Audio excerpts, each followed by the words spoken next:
Hey there, welcome back to Hearthside Heartbreak. I've put together a bunch of new stories to help you relax and enjoy your evening. I'd love to connect with you, so let me know where you're listening from and what time it is right now in the comments below. Please subscribe to the channel if you haven't already. It honestly means a lot to me. Now find your coziest spot and let's start with the first story. Story 1. I'm 38, own a small moving company called Bishop's Movers. And until recently, I thought I had a decent marriage. My wife Jenna manages operations at Riverside Shopping Plaza, one of those dying retail centers that somehow still limps along in our little upstate New York town of Millbrook. The front door creaked open at 11:47 p.m. I knew the exact time because I'd been watching the red numbers on our alarm clock, like they were counting down to my execution. Jenna's heels clicked across the hardwood floor, trying to be quiet but failing miserably. She always was terrible at sneaking. I heard her fumble with her purse, then the soft thud of her shoes hitting the floor. The bathroom light flicked on, and water ran for exactly 90 seconds. Her usual routine when she was trying to wash off evidence. Evidence of what, I was still figuring out. She slipped into bed, her back to me, pretending to be asleep within minutes. But I could tell from her breathing that she was wide awake, probably staring at her phone under the covers. "How was work?" I asked into the darkness. Her body went rigid. "Fine. Just the usual end-of-month reports." Must be some pretty intense reports to keep you there until midnight. You know how it is, Eli. Retail never sleeps. That was rich, considering half the stores in her plaza had been empty for 2 years. But I didn't push it. Not yet. The next morning, Jenna was gone before I woke up. No coffee made, no note. Just the lingering smell of her perfume. A new scent I didn't recognize. Expensive. Too expensive for our budget. I drove my pickup truck to the warehouse where I kept the moving trucks. Bishop's Movers wasn't exactly an empire. Just me, my employee Lou, and 2 aging trucks that broke down more often than they should. But it paid the bills and kept me busy enough to ignore the growing cracks in my marriage. Lou Kowalski was already there, smoking a cigarette and reading the sports section of the Millbrook Gazette. Lou was 52, built like a refrigerator, and had spent 5 years upstate for armed robbery before going straight. He was the most honest man I knew, which said something about the world we lived in. "You look like hell," Lou said, not looking up from his paper. "Thanks for the pep talk. I'm serious. When's the last time you slept?" Sleep is overrated. I grabbed the clipboard with our jobs for the day. "We've got the Henderson move at 9, then the Patels at 2. What's eating you, Eli? And don't say nothing, because I've seen you handle divorce moves that were less depressing than you are right now." Lou had a point. In the moving business, you see a lot of relationships falling apart. Half our jobs were people splitting up their lives into boxes and loading them into separate trucks. I developed a sixth sense for marital problems, and lately, that sense had been screaming at me about my own marriage. "Jenna's been working late." "A lot." Lou folded his paper and gave me the look. The one that said he knew more than he was letting on. "The plaza, right? Where that security guy works?" "What security guy?" "Damian Cross. Big guy thinks he's God's gift to women. Drives that ridiculous black SUV with the chrome wheels." My stomach dropped. "How do you know about him?" "Eli, this town has 3,000 people. Everyone knows everyone's business. And everyone's been talking about how your wife's been staying late with the musclehead security chief." I felt like I'd been punched. "Everyone's talking?" "Mrs. Falco next door to you called my cousin Rita. Said she's seen that SUV in your driveway twice when you weren't home." Mrs. Falco was 73 and spent her days watching the neighborhood like it was her personal reality show. If she said she saw something, she saw it. Why didn't you tell me sooner? Lou stubbed out his cigarette. Because I was hoping I was wrong. And because I figured you'd figure it out yourself soon enough. That afternoon, after we finished the Patel job, I made a decision. Instead of going home, I drove to Riverside Shopping Plaza. The parking lot was mostly empty. Just a few cars scattered around the anchor stores that were still hanging on. Jenna's silver Honda was parked near the management office, along with a black SUV with chrome wheels that screamed compensation issues. I parked behind a dumpster where I could see the office windows. Lou had followed me in the moving truck, and he pulled up beside me. "This is probably a bad idea," he said through his open window. Probably. We sat there for 20 minutes before I saw them. Jenna and a guy who looked like he lived at the gym. All muscles and spray tan and the kind of confidence that comes from never being told no.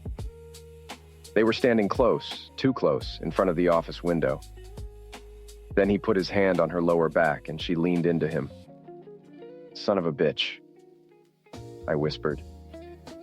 They kissed.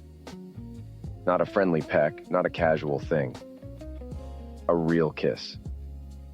The kind that said they'd been doing this for a while. The kind that said my marriage was over, even if I was the last one to know it. Lou was quiet for a long moment. Then, "What do you want to do?"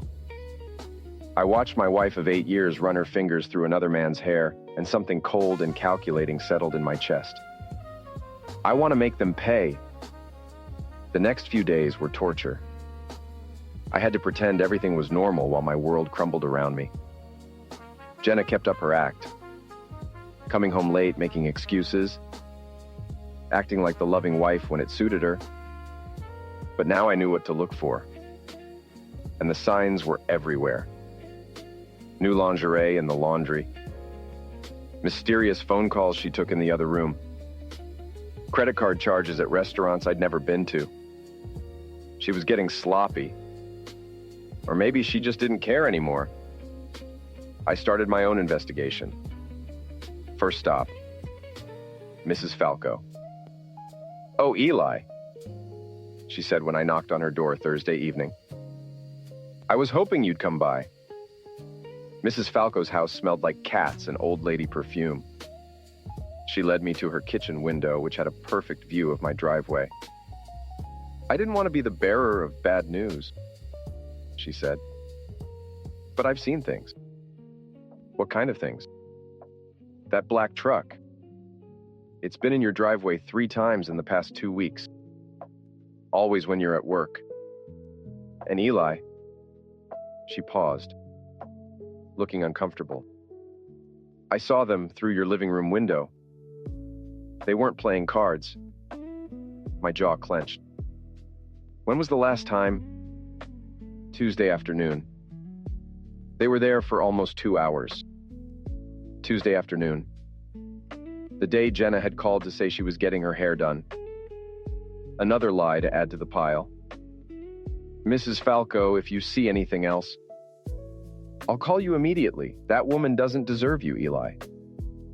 Never did. The next phase of my investigation required Lou's special skills. Before his stint in prison, Lou had been what you might call technically inclined. He could hotwire a car, pick a lock, and apparently hack into someone's phone record. "This is probably illegal," he said as he connected Jenna's old iPhone to his laptop. She'd left it in the junk drawer when she upgraded, thinking it was wiped clean. Lou had other ideas. "Probably," I agreed. It took him an hour to recover the deleted messages. What we found made my blood boil. Text thread between Jenna and someone named D. "Jenna, can't wait to see you tomorrow. Eli will be at the Henderson job all day. D, your place or mine? Jenna, mine. More comfortable and I love the risk. D, you're incredible. Can't believe you're wasting your time with that loser. Jenna. Not for much longer.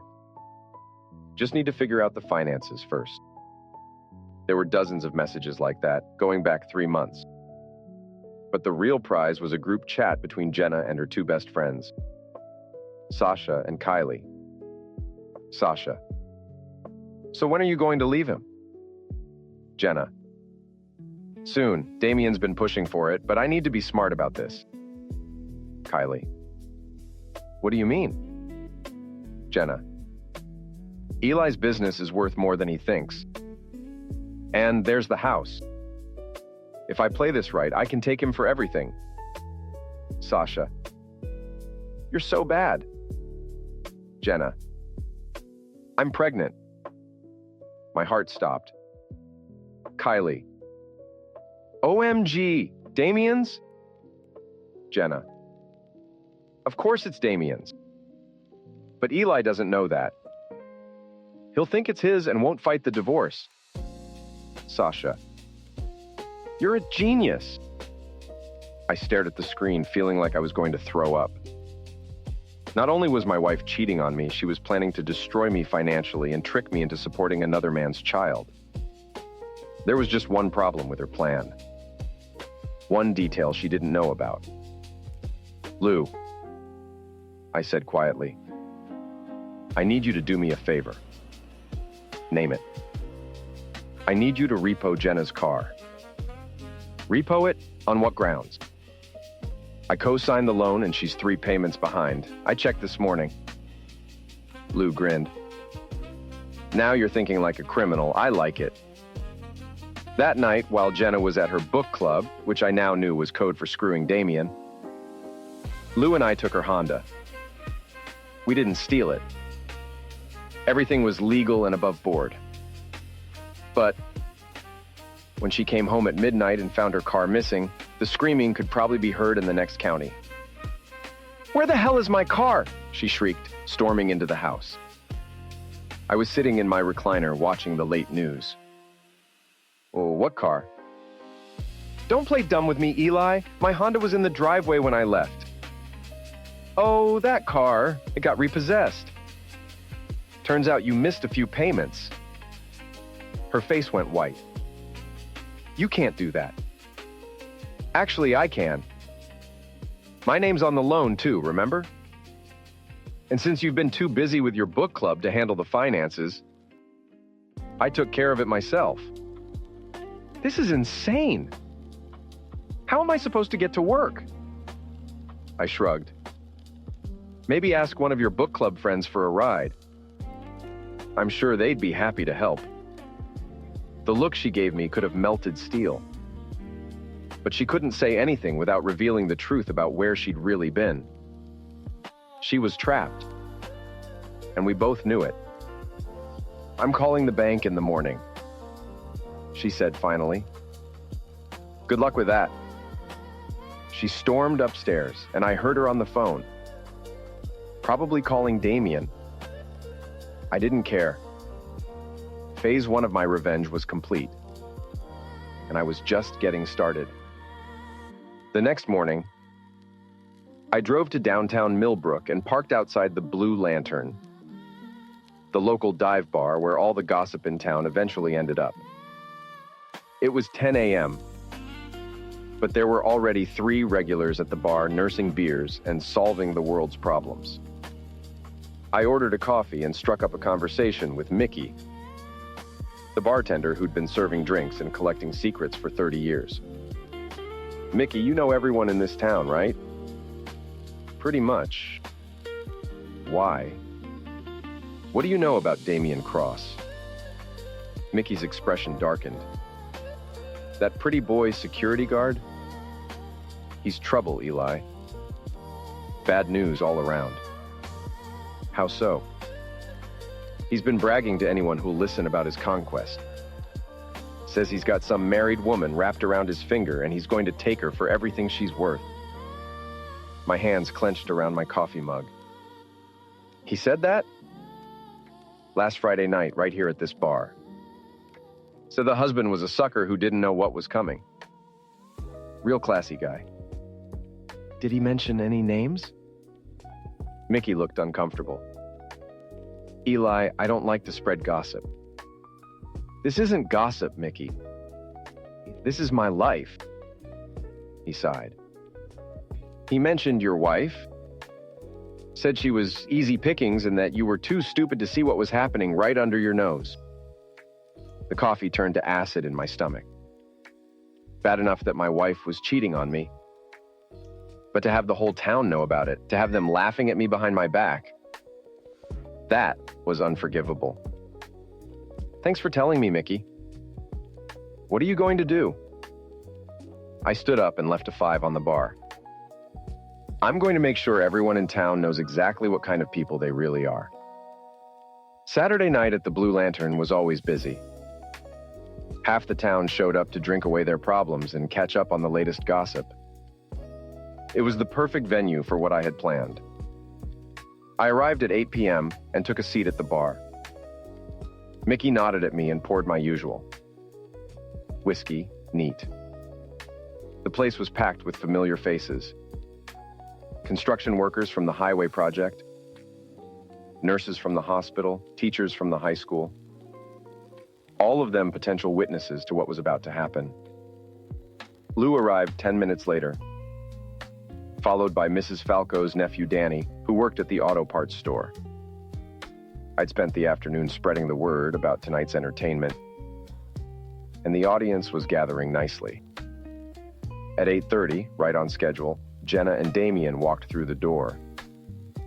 The conversation in the bar didn't stop immediately, but it definitely quieted. Everyone was watching, sensing that something was about to happen. Jenna looked nervous. She rarely came to the Blue Lantern, and never with her book club friend. Damien, on the other hand, strutted in like he owned the place. He was wearing a tight black t-shirt that showed off his gym muscles and jeans that probably cost more than I made in a week. Everything about him screamed, "Look at me." And tonight, everyone was definitely looking. They found a table in the corner and ordered drinks. Jenna kept glancing around nervously, but Damien was playing it cool, one arm draped over the back of her chair like he was marking his territory. I waited until they were settled, then stood up and walked over to their table. "Well, well," I said loudly enough for half the bar to hear. "If it isn't my wife and her book club friend." Jenna's face went pale. "Eli, what are you doing here?" "Having a drink in my local bar." "The question is, what are you doing here?" "I thought you were supposed to be at Sasha's house tonight discussing literature."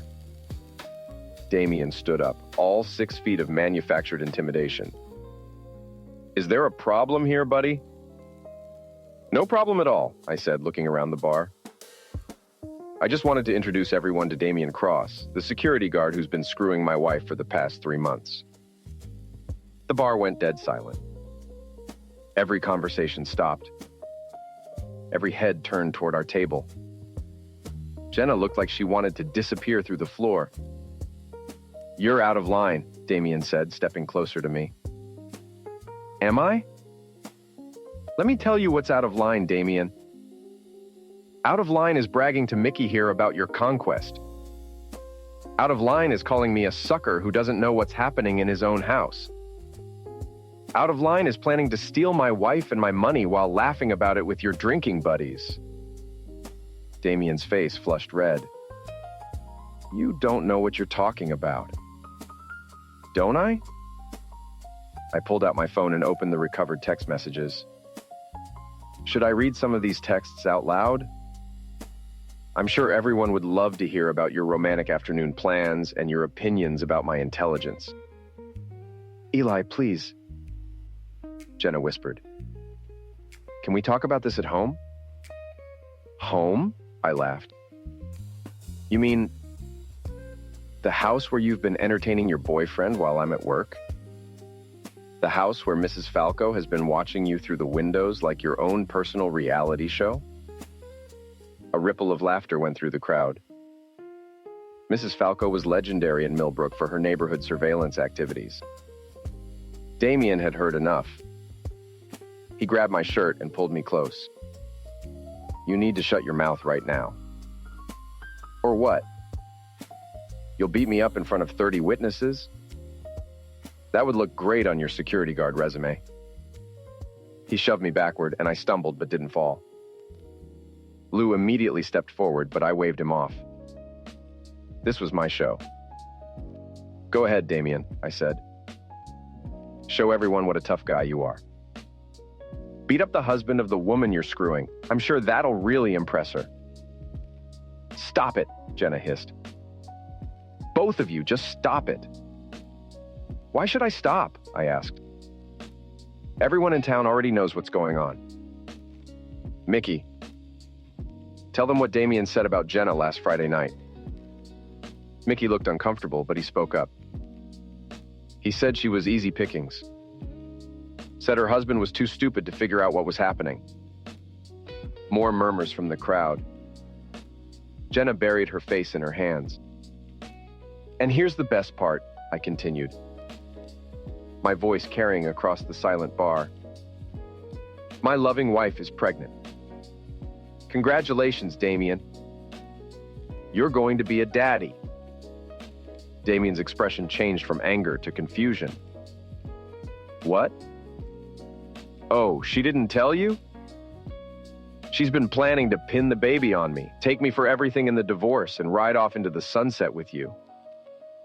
Except there's one tiny problem with her plan. I paused for dramatic effect, looking around the room at all the eager faces. I had a vasectomy 3 years ago. The silence that followed was deafening.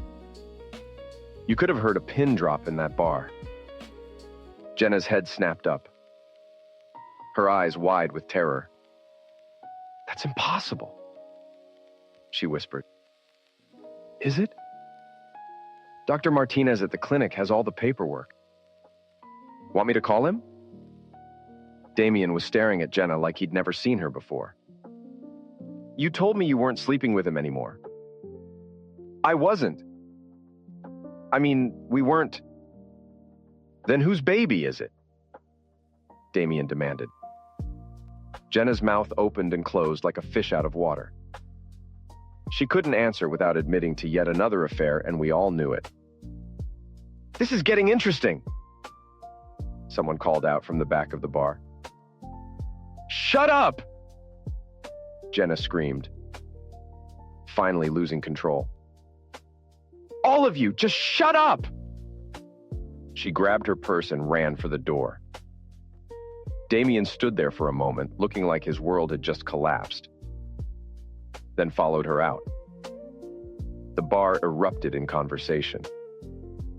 Everyone was talking at once, rehashing what they'd just witnessed, speculating about whose baby Jenna was carrying, and generally having the time of their lives. Lou clapped me on the shoulder. That was beautiful, man.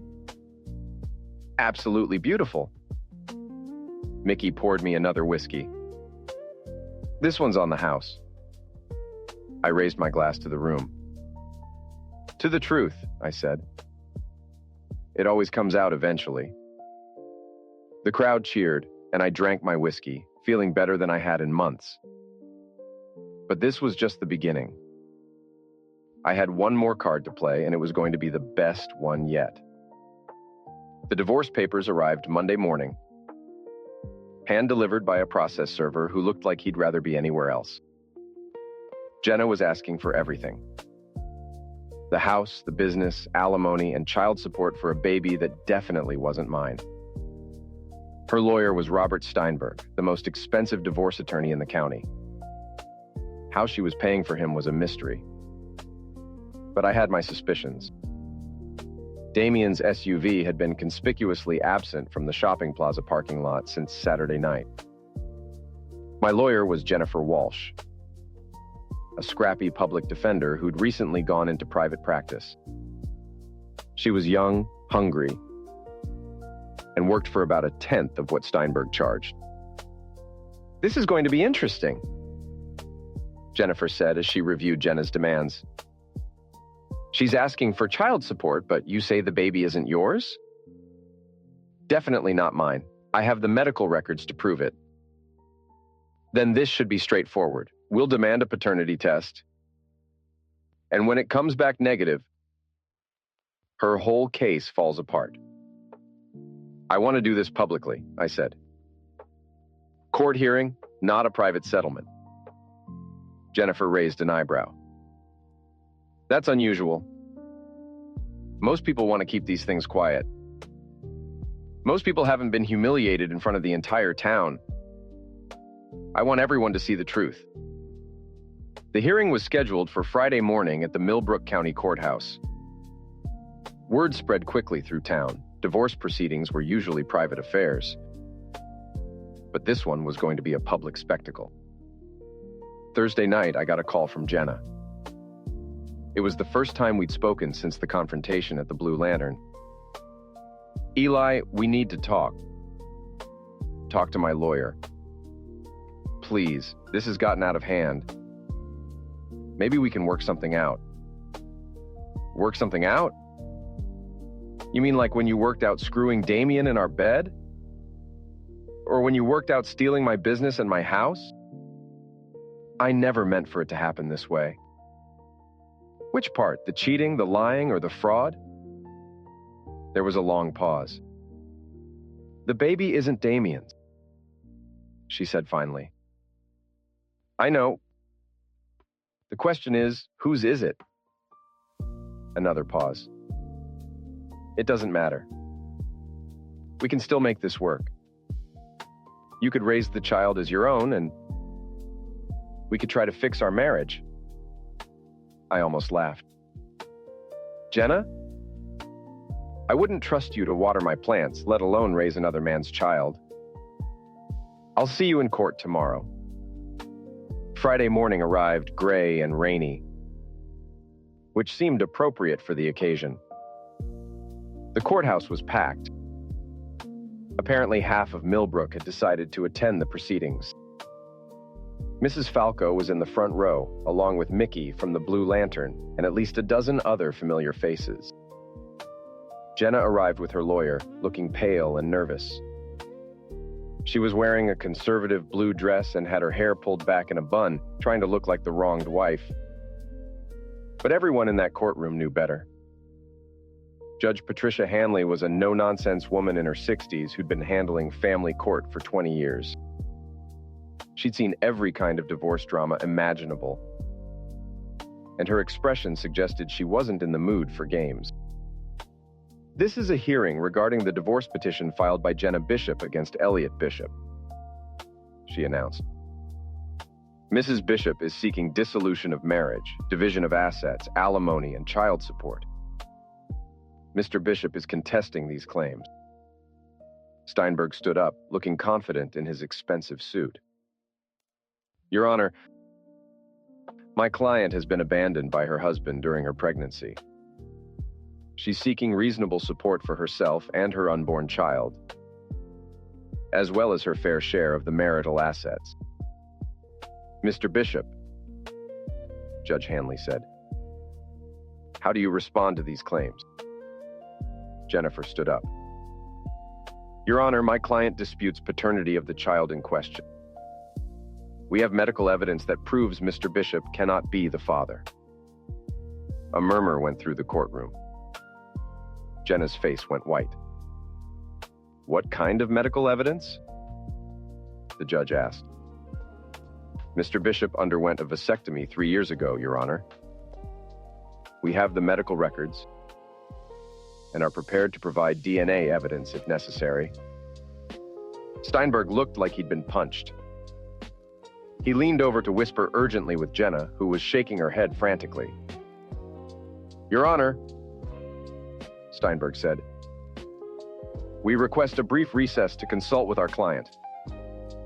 Denied, Judge Hanley said curtly. Mrs. Bishop, did you know about your husband's vasectomy? Jenna stood up slowly. I thought the doctor said it wasn't 100% effective. It's 99.9% effective, Jennifer said. The odds of pregnancy after a successful vasectomy are less than 1 in 1,000. And you're claiming this child is your husband's? The judge asked. Jenna's mouth opened and closed without sound. The courtroom was dead silent, everyone waiting for her answer. Finally, she whispered, "Yes." "Then you won't object to a paternity test?"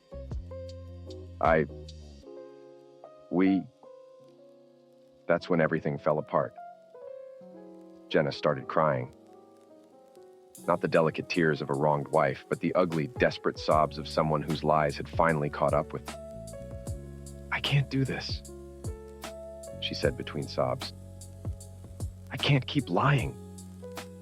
Steinberg tried to stop her, but it was too late. The dam had burst. "The baby isn't Eli's," she said. "It's not Damien's either. It's my boss's.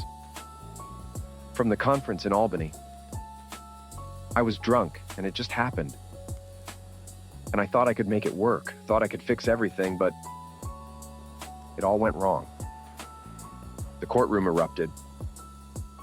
Judge Hanley banged her gavel repeatedly, trying to restore order, but the damage was done. Jenna had just admitted to adultery, fraud, and attempted paternity deception in front of half the town. "Mrs. Bishop," the judge said sternly, "are you withdrawing your claims for child support?" "Yes," Jenna whispered. "And are you admitting that your claims were fraudulent?" Steinberg tried to object, but Jenna nodded. "Yes." Judge Hanley looked disgusted. "Mr. Bishop, do you wish to proceed with the divorce?" "Yes, Your Honor." "Very well. Given the admitted adultery and fraudulent claims, I'm granting Mr. Bishop's petition for divorce. Mrs. Bishop will receive no alimony, no claim on the business, and will be responsible for her own legal fees. This court is adjourned." The gavel came down with a finality that echoed through the silent courtroom. Then the silence broke, and everyone started talking at once. I stood up, feeling like a weight had been lifted from my shoulders. Lou was grinning from ear to ear, and Mrs. Falco was practically bouncing in her seat. Jenna was still crying, but now she was alone. Steinberg had packed up his briefcase and left without another word. Her friends Sasha and Kylie were nowhere to be seen. Apparently, loyalty only went so far. As I walked toward the exit, Jenna grabbed my arm. "Eli, please. I'm sorry. I'm so sorry about everything." I looked down at her. This woman I'd loved for 8 years. This stranger who'd tried to destroy my life. "I'm not," I said. "This is the best thing that ever happened to me." I walked out of that courthouse into the gray morning, and for the first time in months, I felt like I could breathe again. That afternoon, the whole town was buzzing with news of the courthouse drama. My phone rang constantly with congratulations, offers to buy me drinks, and requests for details. I'd become something of a local celebrity overnight. Lou and I celebrated at the Blue Lantern, which was packed despite it being 3 in the afternoon. Mickey had apparently been giving play-by-play accounts of the hearing to anyone who'd listen, complete with dramatic reenactments.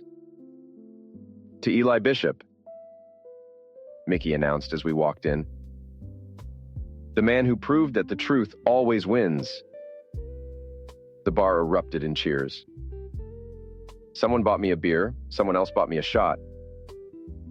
And before I knew it, I was holding court like a conquering hero. "So what happens now?" asked Danny from the auto parts store. "Now I get my life back," I said. "The house is mine. The business is mine, and I'm free to start over. What about Jenna? What about her? She made her choices, and now she gets to live with the consequences. As if summoned by our conversation, the door opened and Damien walked in. The bar went quiet, all eyes on the man who'd been publicly humiliated along with my ex-wife. He looked terrible.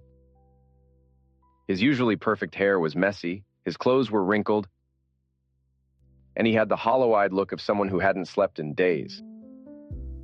He walked straight to the bar, ignoring the stares and whispers. "Whiskey," he told Mickey. "Make it a double." "You sure you want to be here?" Mickey asked quietly. "Why not?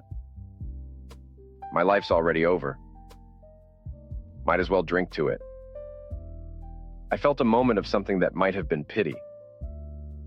Damien had been played just as much as I had in his own way.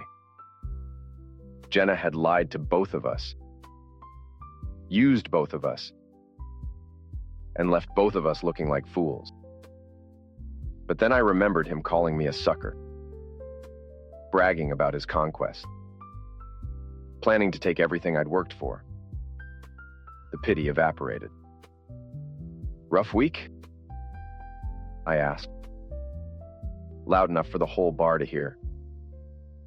Damien turned to look at me, his eyes red-rimmed and angry.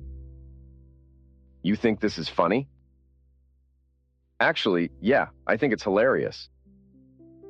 She played you too, you know. Made you look like an idiot in front of the whole town." "Maybe. But I'm not the one who got fired from his job for screwing around during work hours. I'm not the one who everyone's laughing at for falling for a married woman's lies. And I'm definitely not the one who's going to be known forever as the guy who couldn't tell when his girlfriend was pregnant with someone else's baby." Damien's face flushed red. "You son of a bitch." "Careful, Damien. You're already the town joke. Don't make it worse by starting a fight you can't win." He stood up, fists clenched. But Lou stepped between us. "Sit down," Lou said quietly. "You don't want to do this." Damien looked at Lou, all 250 pounds of him, and apparently decided discretion was the better part of valor. He threw a 20 on the bar and stalked out. The bar erupted in laughter and applause. "That was cold, Eli," someone called out, "but fair." I raised my beer. "To justice served." The celebration continued until well after midnight. By the time I finally made it home, I was pleasantly drunk and completely satisfied with how the day had gone. The house felt different now. It was mine. Completely and legally mine. No more lies, no more secrets. No more walking on eggshells around someone who was planning to destroy me. I poured myself one more whiskey and sat in my recliner, looking around the living room where Jenna had entertained her boyfriend while I was at work. Tomorrow I'd start redecorating, erasing every trace of her betrayal. My phone buzzed with a text message. For a moment I thought it might be Jenna, but it was from Jennifer Walsh, my lawyer. "Congratulations on your victory today." Jenna's lawyer called.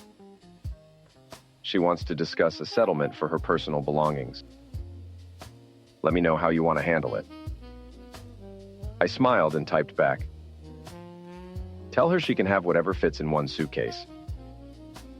Everything else stays with the house."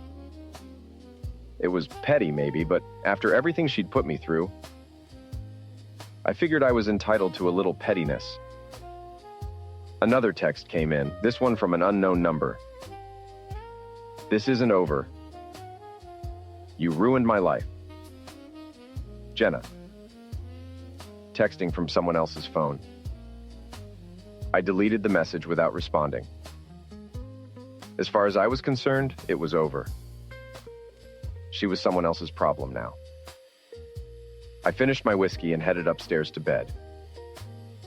My bed, in my house, with no lies and no betrayals waiting for me in the morning. For the first time in months, I slept like a baby. # epilogue. The new beginning. 6 months later, Millbrook had moved on to other scandals and other gossip. But the legend of the vasectomy bombshell lived on. I'd become something of a folk hero. The man who'd outsmarted his cheating wife and exposed her lies in the most public way possible. Bishop's Movers was thriving. Word of mouth about my story had brought in new customers. And Lou and I had hired 2 more employees and bought a 3rd truck. Apparently, people liked doing business with someone who'd proven he could handle adversity. Jenna had left town shortly after the divorce was finalized. Last I heard, she was living in Albany with her baby and working as a receptionist somewhere. Damien had also disappeared, though rumors placed him in Florida, working security at a retirement community. Mrs. Falco still kept watch over the neighborhood, but now she was looking out for me instead of spying on me. She'd taken it upon herself to screen potential girlfriends, though I wasn't quite ready for that yet. The Blue Lantern had a new regular customer. Me. Mickey had framed the newspaper clipping about the divorce hearing and hung it behind the bar, right next to the photo of the town's high school football championship from 1987. I was sitting at that same bar on a Friday evening, nursing a beer and reading the sports section, when Jennifer Walsh walked in. "Buy a girl a drink?" she asked, sliding onto the bar stool next to me. "Sure, what's the occasion?" "I just closed the biggest case of my career thanks to the publicity from your divorce. Thought I'd celebrate where it all started."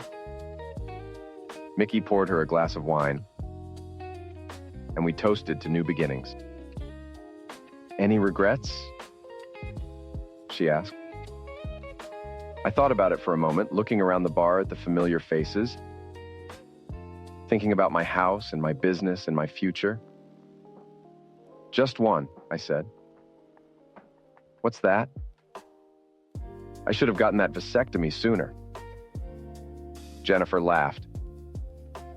And I realized that for the first time since this whole mess started, I was genuinely happy.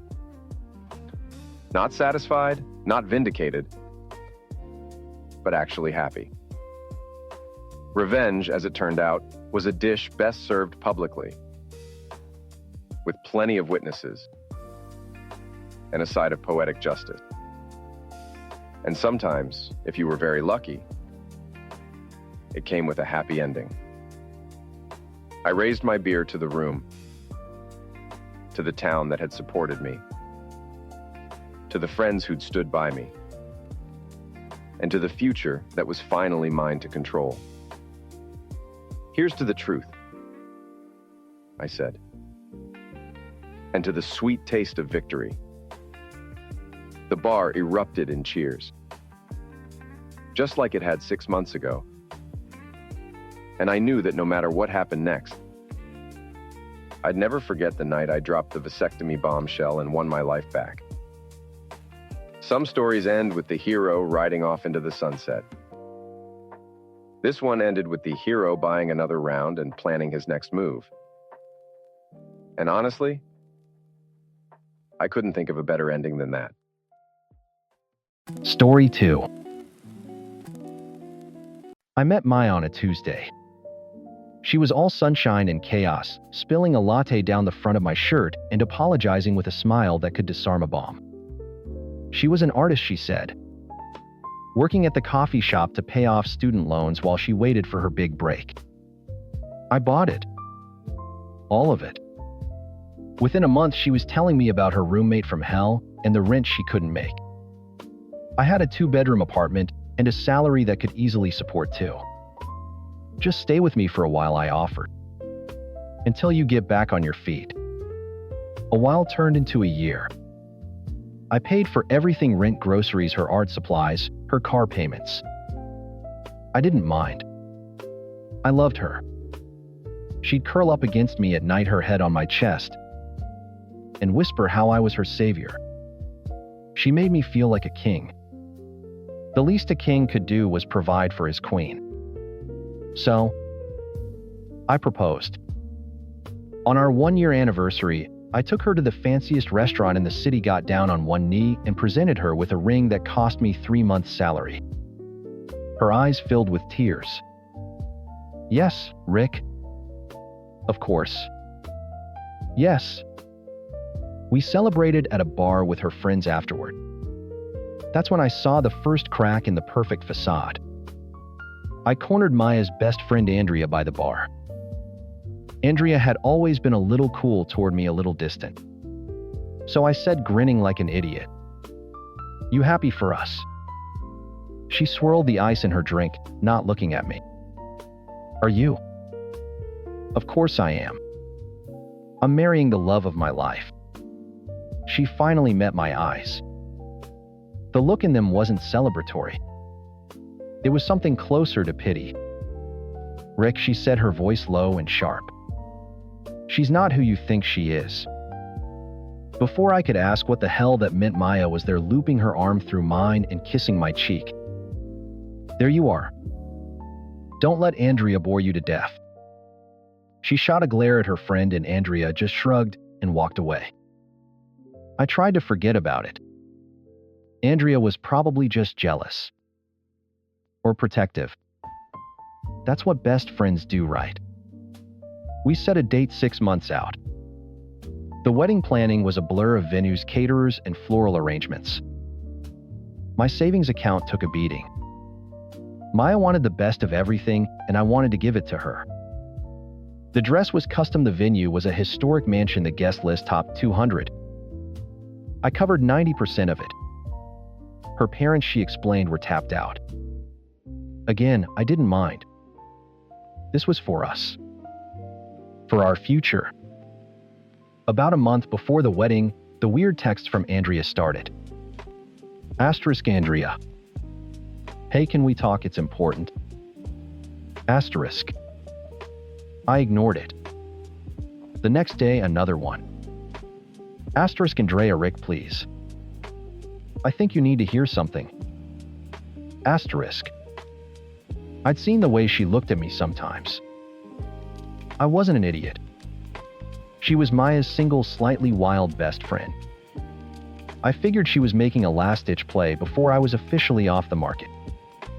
It was pathetic. I decided to shut it down. Asterisk me, Andrea, whatever this is, stop. I'm marrying Maya. This is inappropriate. Asterisk. Asterisk Andrea. This isn't what you think it is. It's about her. Asterisk. Asterisk me, I'm blocking this number. Don't contact me again unless it's an emergency. Asterisk. And I did. I felt a surge of loyalty to Maya. Her own best friend was trying to sabotage our happiness. I told Maya about it, and she just sighed dramatically. I'm so sorry, babe, she said, wrapping her arms around my neck. Andrea's always been a little dramatic.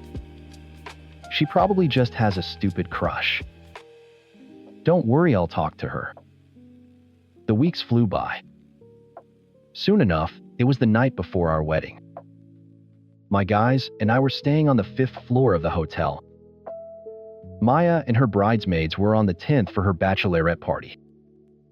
My best man Dave and I were having a final beer in my suite, going over my vows. You nervous? He asked. Excited, I corrected him. I've been waiting for this my whole life. My phone buzzed. A number I didn't recognize. I almost ignored it, but something made me answer. Hello. Rick, it's Andrea. I'm using Sarah's phone. Her voice was tight, strained. All traces of flirtiness were gone. It sounded like she was trying not to cry. "You need to come up to Maya's room." I scoffed.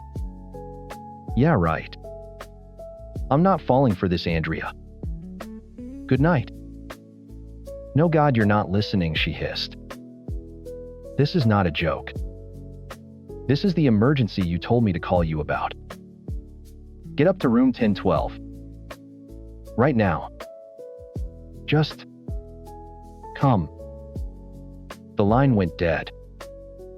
I stood there, phone in my hand, a cold dread washing over me. Dave looked at me, his brow furrowed. "What's up? You look like you've seen a ghost." I couldn't shake the sound of her voice. It wasn't a seduction. It was a warning. A fire alarm. "Something's wrong," I said, grabbing my room key. "I have to go upstairs." "I'm coming with you," Dave said, already on his feet. "No way you're walking into whatever that is alone." I didn't argue. My heart was a jackhammer against my ribs. We took the elevator up to the 10th floor in silence. The hallway was hushed, carpeted in a floral pattern that suddenly seemed menacing. Room 1012 was at the far end. As we got closer, I heard it. A low, rhythmic sound from inside. Laughter. And then a woman's moan. A sound I knew intimately. My blood ran cold. Dave looked at me, his face pale. He didn't have to say a word. I reached for the doorknob. It wasn't locked. I pushed the door open. The room was a disaster of pink sashes, empty champagne bottles, and discarded gift bags. But I only saw the bed. And on the bed, my fiancée, Maya, tangled in the sheets with a man I'd never seen before. Her head was thrown back, her eyes closed in ecstasy. The world went silent. The air rushed out of my lungs. I just stood there, a statue in the doorway, my brain refusing to process the image. Dave put a hand on my shoulder, a solid grounding weight. The man on top of her opened his eyes first. He froze. Then Maya's eyes fluttered open. They focused on me. Panic, raw and ugly, twisted her beautiful face. "Rick," she shrieked, scrambling for a sheet. I didn't say anything. I just turned around and walked out, closing the door softly behind me. Dave followed, his footsteps echoing mine in the silent hall. We didn't speak as we walked back to the elevator. We didn't speak as it descended. The only sound was the cheerful times, ding times, as the doors opened on my floor. Just as the doors were closing, I heard shouting from down the hall. "How could you do this? Tonight of all nights." It was Andrea's voice, shaking with rage. He wasn't supposed to find out, Maya shrieked back. "You called him. You did this." "I did it because it was the right thing to do. I told you he deserved better. I told you to end it with Liam a year ago." The doors closed, cutting off the sound. Liam. Her college ex-boyfriend. The one she'd told me was just a dear friend. The pieces clicked into place with sickening precision. I walked into my room, sat on the edge of the bed, and stared at the wall until the sun came up. The next morning, there was a knock at my door. I opened it.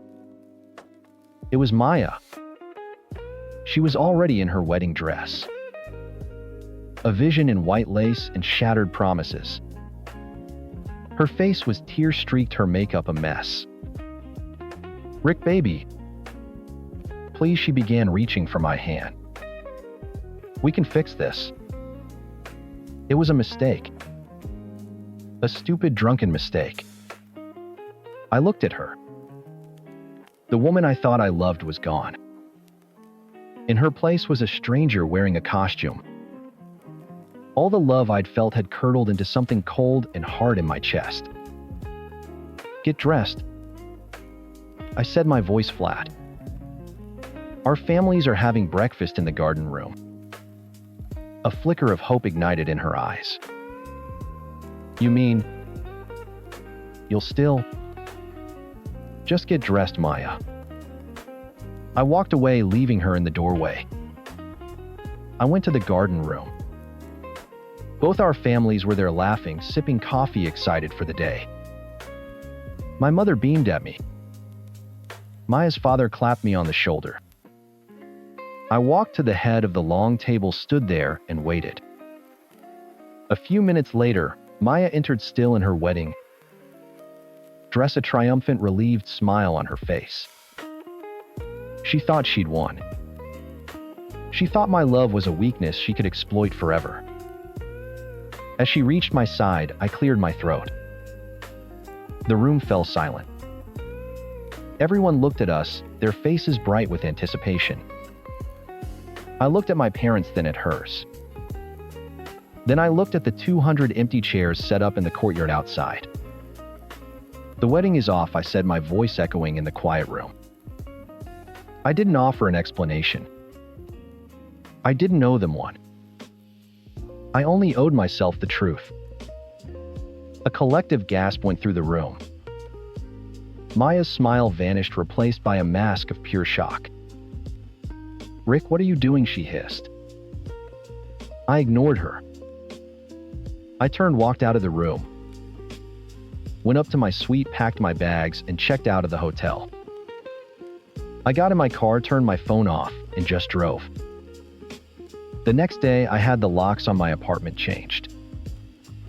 I took every single thing she owned, her clothes, her art supplies, the little trinkets she'd collected, and packed them into 30-gallon trash bags. I left them on the curb with a note taped to the top bag: Times.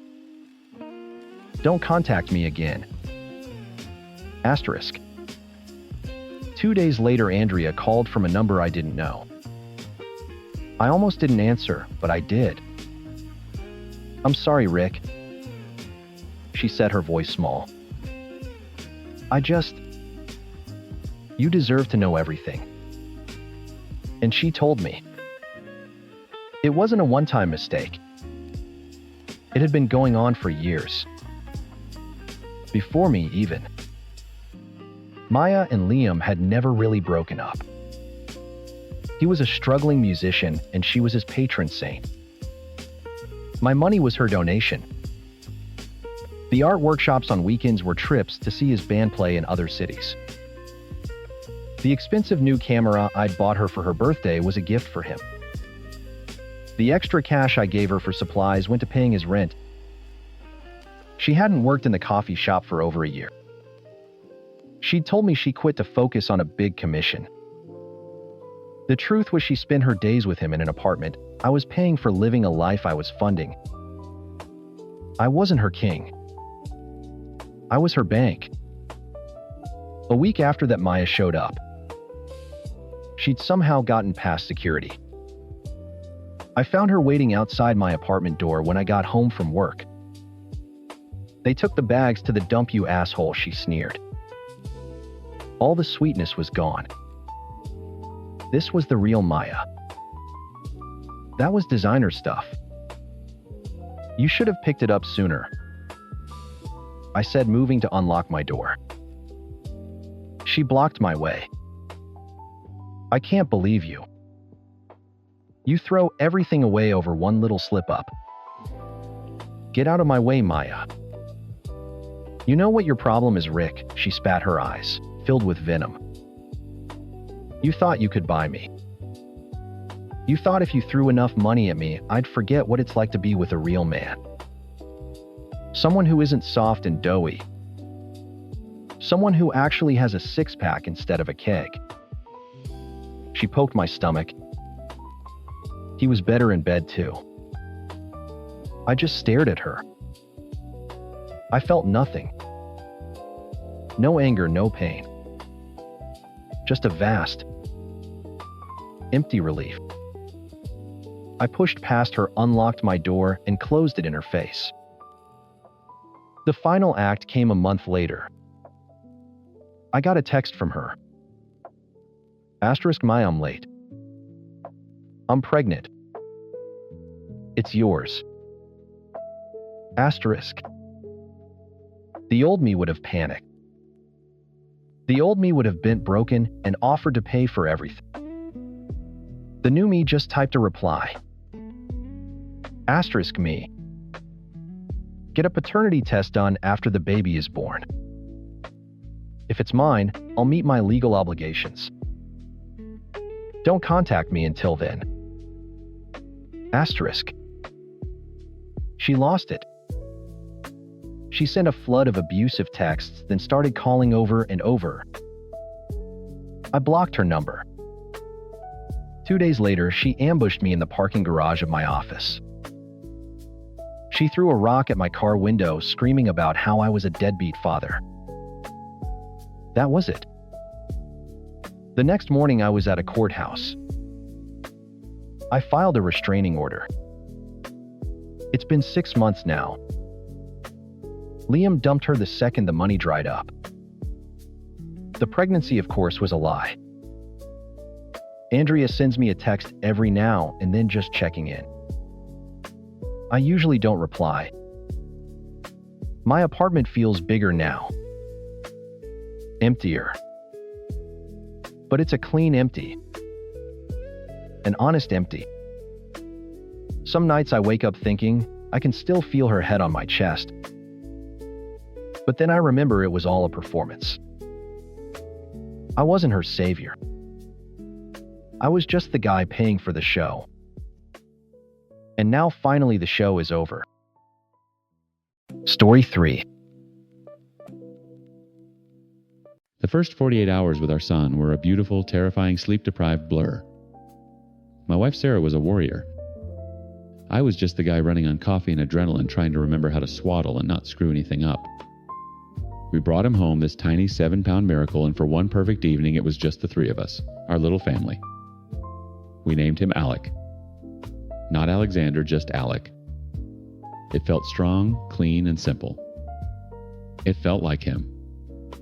The next day, the family pilgrimage began. My parents cried, Sarah's parents cried, everyone cooed over Alec, calling his name perfect. Then my sister Chloe arrived.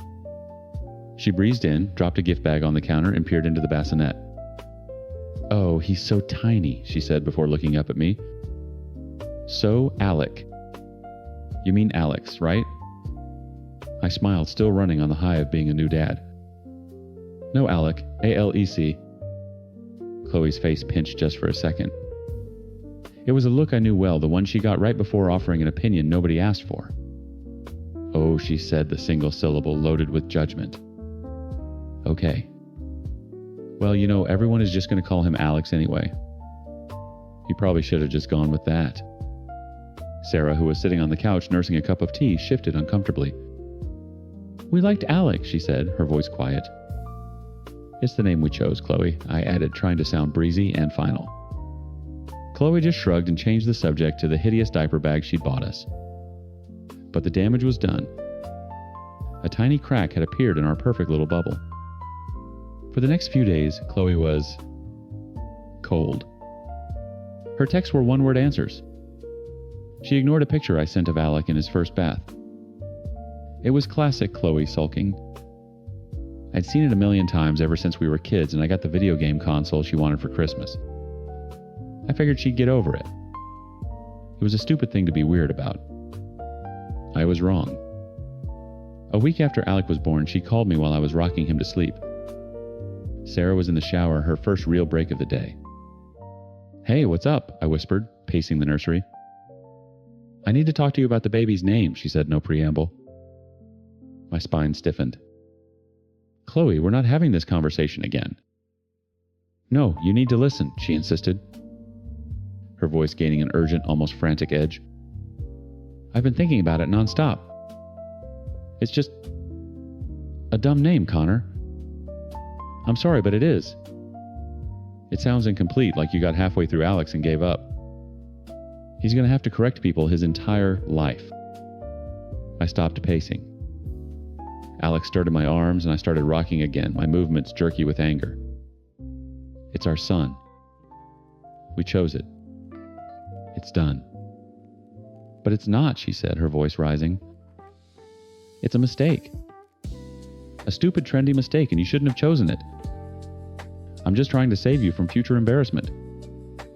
I heard the bathroom door creak open down the hall. Sarah?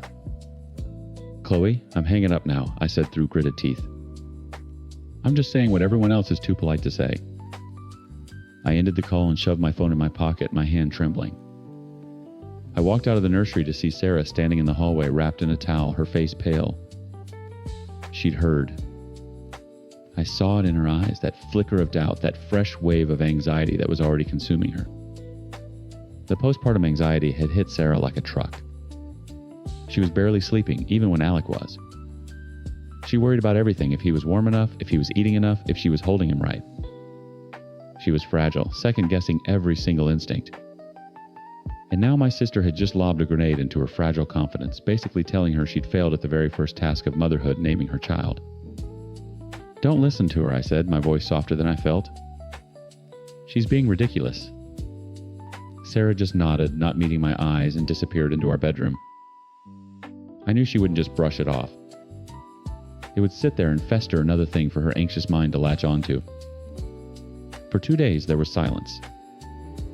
I didn't reach out to Chloe, and she didn't reach out to me. I was hoping, praying she'd finally dropped it. I focused on Sarah, trying to rebuild the confidence Chloe had shattered. I kept telling her how much I loved the name Alec, how perfect it was, how perfect times he times was. She would smile, but it never quite reached her eyes. Then this afternoon, my phone buzzed.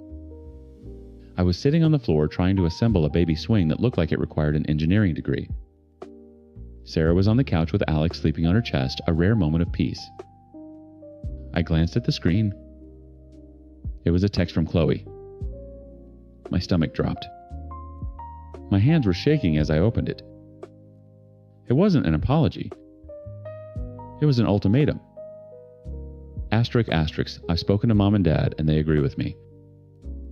This isn't just my opinion anymore, it's a family opinion. You need to take it on board and change the name.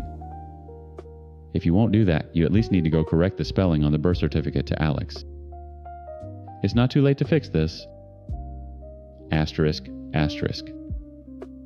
I stared at the glowing screen, the words burning into my retinas. Asterisk, correct the spelling. Fix this.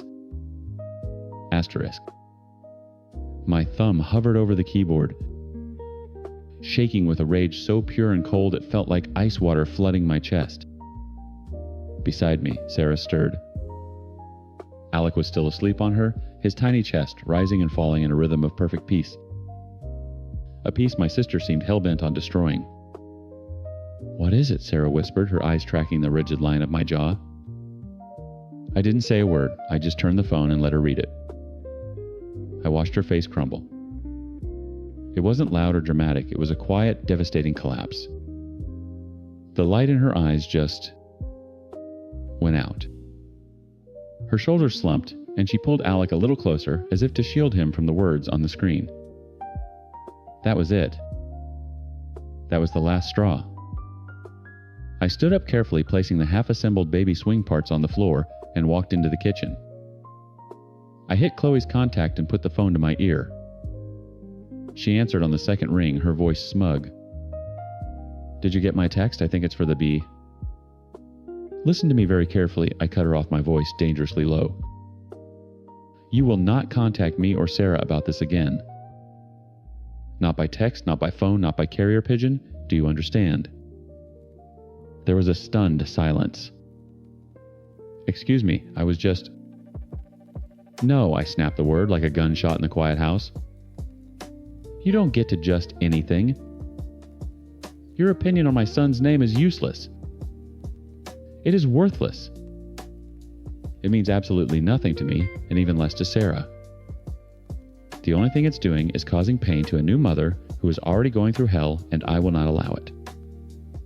How dare you, she shrieked, her voice cracking with indignation.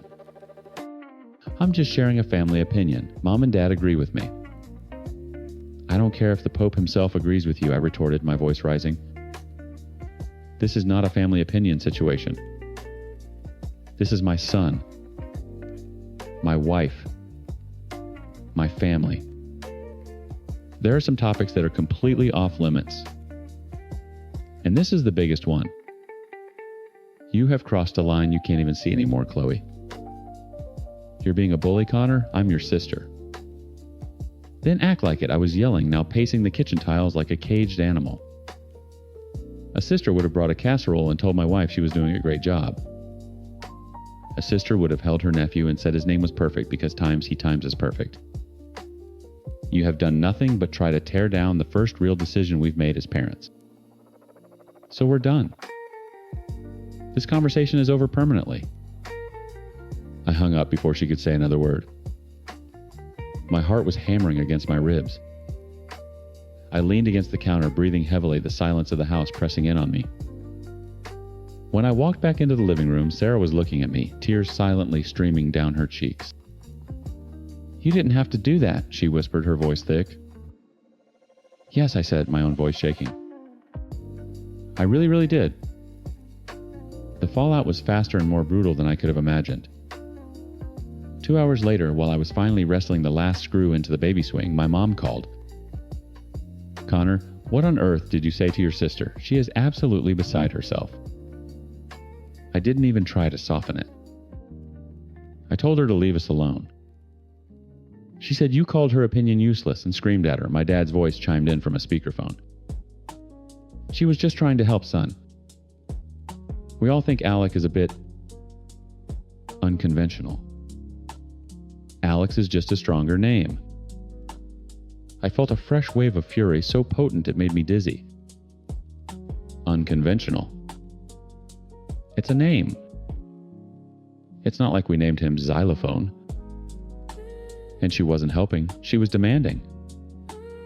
She sent Sarah a text telling us to go change the birth certificate. After I already told her to stop. Well, her delivery might have been a bit off, my mother conceded, but her heart was in the right place. You were far too harsh, Connor. She's your family. You owe her an apology. I laughed. It was a hollow, ugly sound. An apology? Are you kidding me? You want me to apologize for defending my wife and my son? You need to learn that not everything is a personal attack, my dad said, his tone dripping with paternal disappointment. You've completely overreacted and hurt your sister's feelings. Frankly, we're very disappointed in you. Disappointed. The word hit me like a physical blow. They weren't disappointed in Chloe for her cruelty, for her relentless harassment of a woman struggling with postpartum anxiety. They were disappointed in me for standing up to it. Okay, I said, my voice flat and dead. I see how it is. I have to go. Alec needs a diaper change. I hung up on them too. I didn't have the energy for another fight. I stood there in the living room, the garish, colorful baby swing finally assembled a monument to a life that was supposed to be joyful, but now felt like a battlefield. My own parents. They had sided with her. I was completely on my own. That night I couldn't sleep. I lay in bed listening to the soft breathing of my wife and son. Sarah had finally fallen into a deep, exhausted sleep. I watched them for a long time, this perfect little unit I had fought for, and a corrosive doubt began to creep in. Was I too harsh? Did I overreact? The words my dad said echoed in my head. Asterisk, you've hurt your sister's feelings. Asterisk, in their eyes, I was the villain. I was the one who broke the peace, not Chloe. They had me questioning my own reality, my own justifiable anger. I slipped out of bed and went to the living room, the glow of my laptop screen cutting through the darkness. I felt isolated, cornered, and furious. I needed an outside perspective. I needed to know if I was crazy. My fingers flew across the keyboard, typing out the whole miserable story. The first visit, the phone call, the ultimatum, the showdown. I described Sarah's anxiety, my parents' betrayal, and the soul-crushing feeling of being ganged up on by the people who were supposed to be my biggest support. I typed until my fingers ached and my eyes burned. When I was done, I stared at the blinking cursor at the end of the post. I gave it a title, a simple, desperate question for a jury of anonymous strangers. Am I the bad guy for telling my sister her opinion on my son's name is useless and worthless?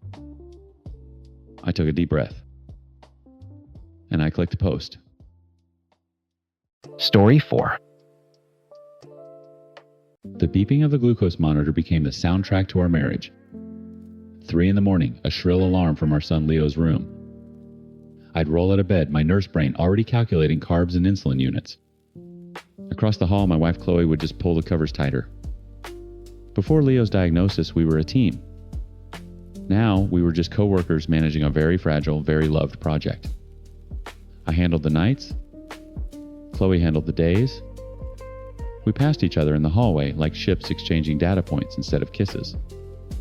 His blood sugar was 85 at midnight. Okay, I'll give him juice with breakfast. My 12-hour shifts at the hospital felt like a vacation. At least there, the chaos was organized. At home, it was a quiet, creeping decay. We stopped talking about anything that wasn't Leo or Bill's. The space between us grew until it was a hollow ache in my chest. Chloe found her escape. It started with her phone, then migrated to the big TV in the living room. Fortnite. The cartoonish graphics and cacophony of digital gunfire filled the silence. I no longer knew how to. At first, I was relieved. She was smiling again, laughing into a headset, her hands flying across the controller. It was better than the blank stare she'd had for a year. Who are you always talking to? I asked one night, standing in the doorway with 2 glasses of water. She pulled one side of her headset off. Just my squad. We're in a duos match. Right. I had no idea what that meant. Her focus was already back on the screen. He's one shot. Push him. Push him now. The man on the other end of the line had a deep, calm voice that I'd started to recognize. He was her duo's partner. I only ever heard his screen name, Vortex. She talked to Vortex more than she talked to me. She told him about difficult clients at the salon, about the new coffee shop she wanted to try, about how tired she was. I learned more about my wife's inner life from her half of conversations with a digital ghost than I did from looking her in the eye. It felt pathetic to be jealous of a video game. So I buried it. I told myself it was healthy. She had a hobby. A friend. Then came the weekend trip. She brought it up on a Tuesday while I was cleaning Leo's insulin pump supplies at the kitchen sink. Hey, so Brenda from cosmetology school is finally opening her own salon, she said, scrolling on her phone at the table. In Pittsburgh. She's kind of freaking out and wants me to come help her set up for the grand opening. I stopped scrubbing. Pittsburgh. That's like a 10-hour drive. I know. But she's a wreck.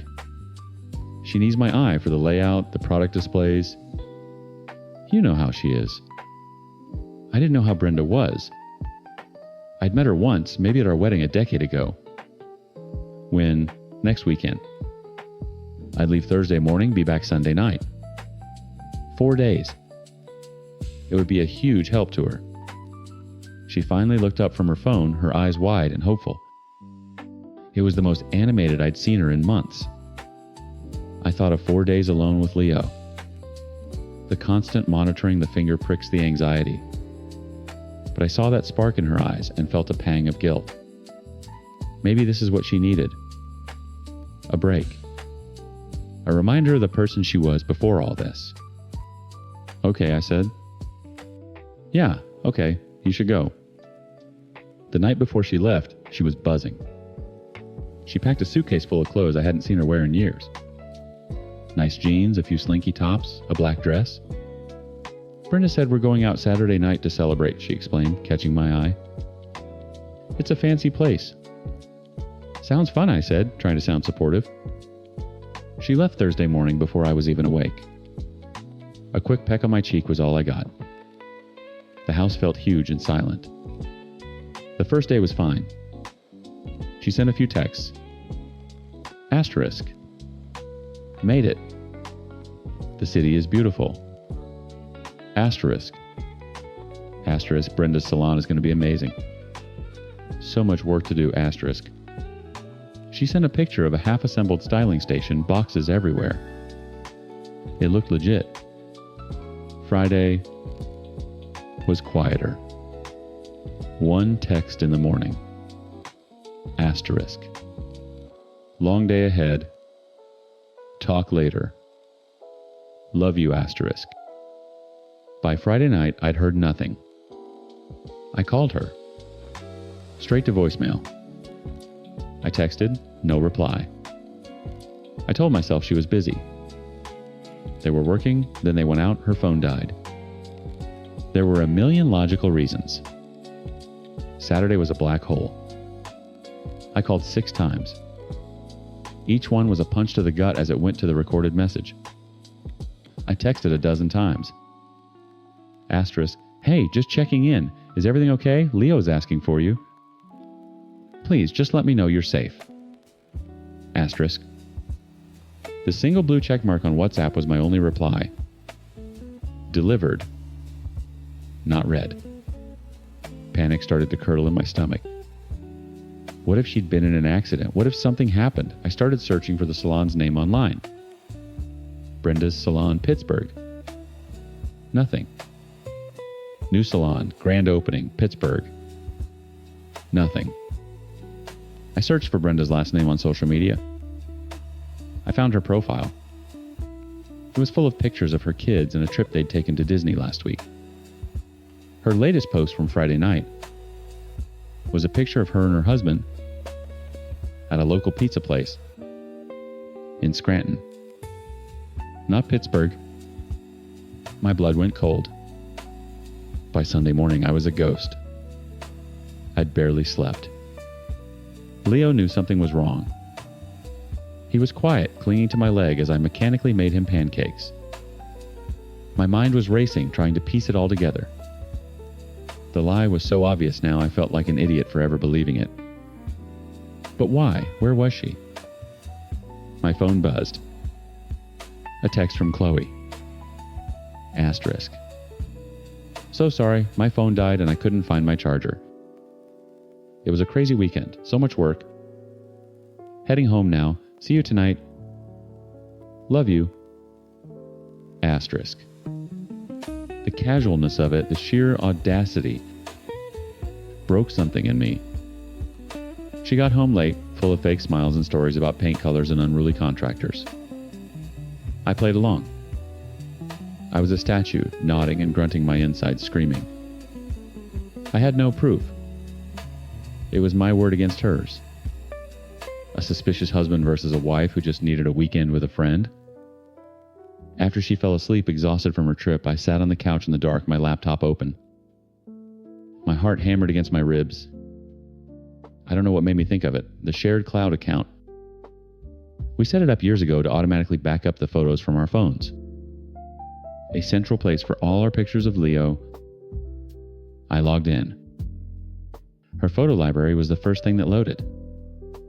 The most recent pictures were from a week ago, Leo at the park, a selfie of her and the dog.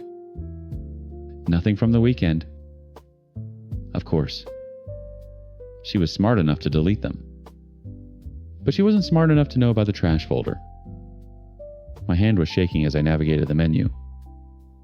I clicked on Recently Deleted. For a second, there was nothing. Then the thumbnails started to load. One by one, they populated the screen, damning and irrefutable. The first was a selfie of her in a hotel room I didn't recognize. She was smiling wearing that black dress. The second was a picture of 2 cocktails on a dark wood bar. The third made the air leave my lungs. It was her standing next to a man. His arm was wrapped tight around her waist, her head resting on his shoulder. They were both beaming a look of easy intimacy on their faces. Behind them was a riverfront, a bridge lit up against the night sky. I zoomed in on the man's face. He was handsome, maybe a few years younger than us, with a kind smile that made me sick. I didn't know his name, but I knew his voice. It was the calm, deep voice from the headset. It was Vortex. I clicked on the Photos Information tab. The geotag was stamped right there. It wasn't Pittsburgh. It was Nashville, Tennessee. 10 hours in the opposite direction. I didn't sleep. I just sat on the couch in the dark, the laptop screen burning the image of her and him into my retinas. Nashville, Tennessee. When I heard her stirring upstairs, I closed the laptop, walked into our bedroom, and stood at the foot of the bed. She blinked awake, a soft, groggy smile on her face. Hey, you're up early. I held up my phone, the screen glowing with the picture. The smile vanished. Her face went slack, the color draining from it. Who is that, Chloe? My voice was quiet, deadly calm. She sat up, pulling the sheet to her chin. Ollie, It's not what it looks like. It looks like you in Nashville with the guy you play video games with. It looks like you lied about helping Brenda in Pittsburgh. We're just friends. He was going through a hard time and I went to support him. Nothing happened. The words were so practiced, so hollow. Nothing happened. You shut your phone off for 2 days. You lied to my face for weeks. You packed a black dress to go set up a salon. Every word was a stone I was pulling from my own gut. Tears started welling in her eyes, the waterworks. Right on cue. I know I should have told you. I was scared. You've been so distant, and he listens to me. It was just a mistake. A stupid mistake. Please, Ollie. I'll stop. I'll never talk to him again. I'll delete him. I'll delete the game. I want you. I want our family. She was crying fully now, her shoulders shaking. Part of me, a stupid, broken part, wanted to believe her. It would be so much easier. But I just looked at her face and saw a stranger. Okay, I said the word, feeling like ash in my mouth. Show me. Her head snapped up. What? Show me. Block his number. Delete him from the game. Right now. She scrambled for her phone, her fingers fumbling as she pulled up his contact. She blocked the number. She opened the Fortnite app and after a moment's hesitation removed Vortex from her friends list. She held the phone out to me, her hand trembling. See, it's done. I promise. It's over. For a week, the house was a mausoleum of forced politeness. We made small talk. We ate dinner together. It felt like we were acting in a play about a happy marriage. I was watching her every move. I hated myself for it, but I couldn't stop. I felt like a detective in my own home. One evening, we were on the couch watching TV. Her phone face down on the cushion between us lit up. A Snapchat notification. The username was just a jumble of letters and numbers, but the Bitmoji that popped up was a cartoon man with the same brown hair and kind eyes as the man in the photo. My stomach twisted. Who's Kingslayer89? I asked, my voice flat. She glanced at the screen and quickly flipped the phone over. Oh, just someone from work. We have a group chat. That night I waited until I heard the soft rhythm of her breathing from her side of the bed. I picked up her phone. My hands were shaking so hard I could barely type in the passcode she didn't know I knew. I opened Snapchat. There he was. Kingslayer89. Vortex. Their chat history was short, just a few messages. Him times hey. You okay, asterisk? Her times. It's hard. He knows. Asterisk. Him times I'm here. If you need me. Asterisk. I felt the rage, hot and clean, burn through me. I woke her up. You're still talking to him? It wasn't a question.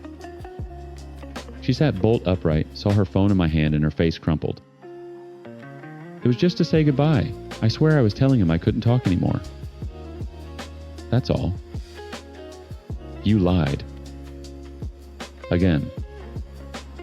I'm sorry, I'll delete it. I'll delete the whole app. Look. She snatched the phone, her tears dripping onto the screen as she deleted Snapchat. It's gone now. For real this time. Please don't do this. You're just so angry all the time.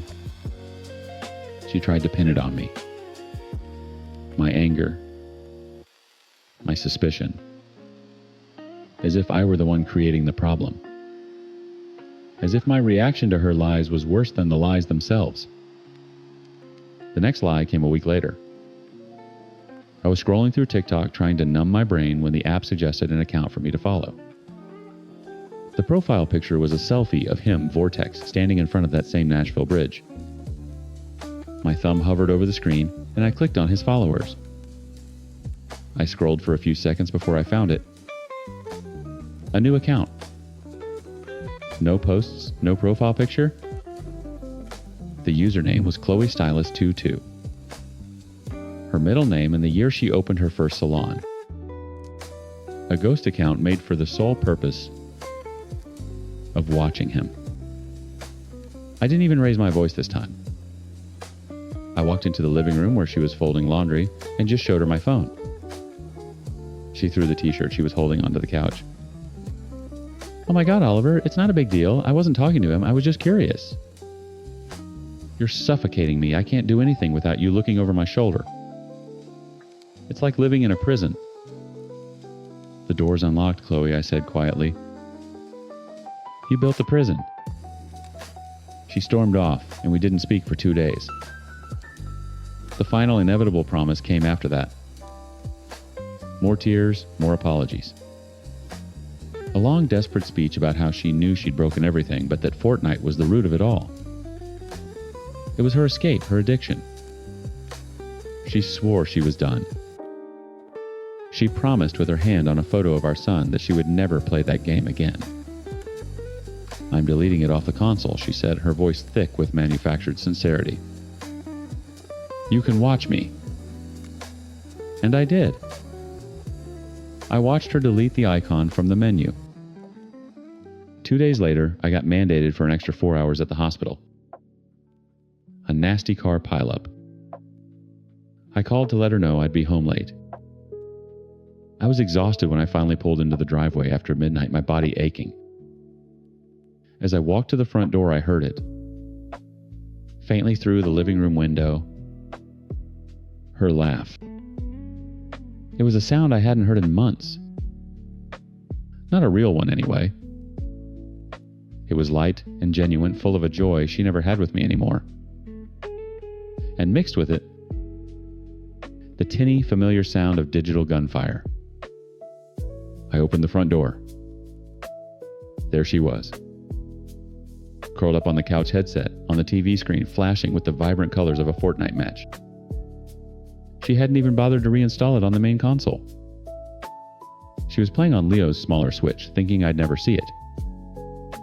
Yeah, he's in that bush, she said, into the mic, giggling. Push him with me.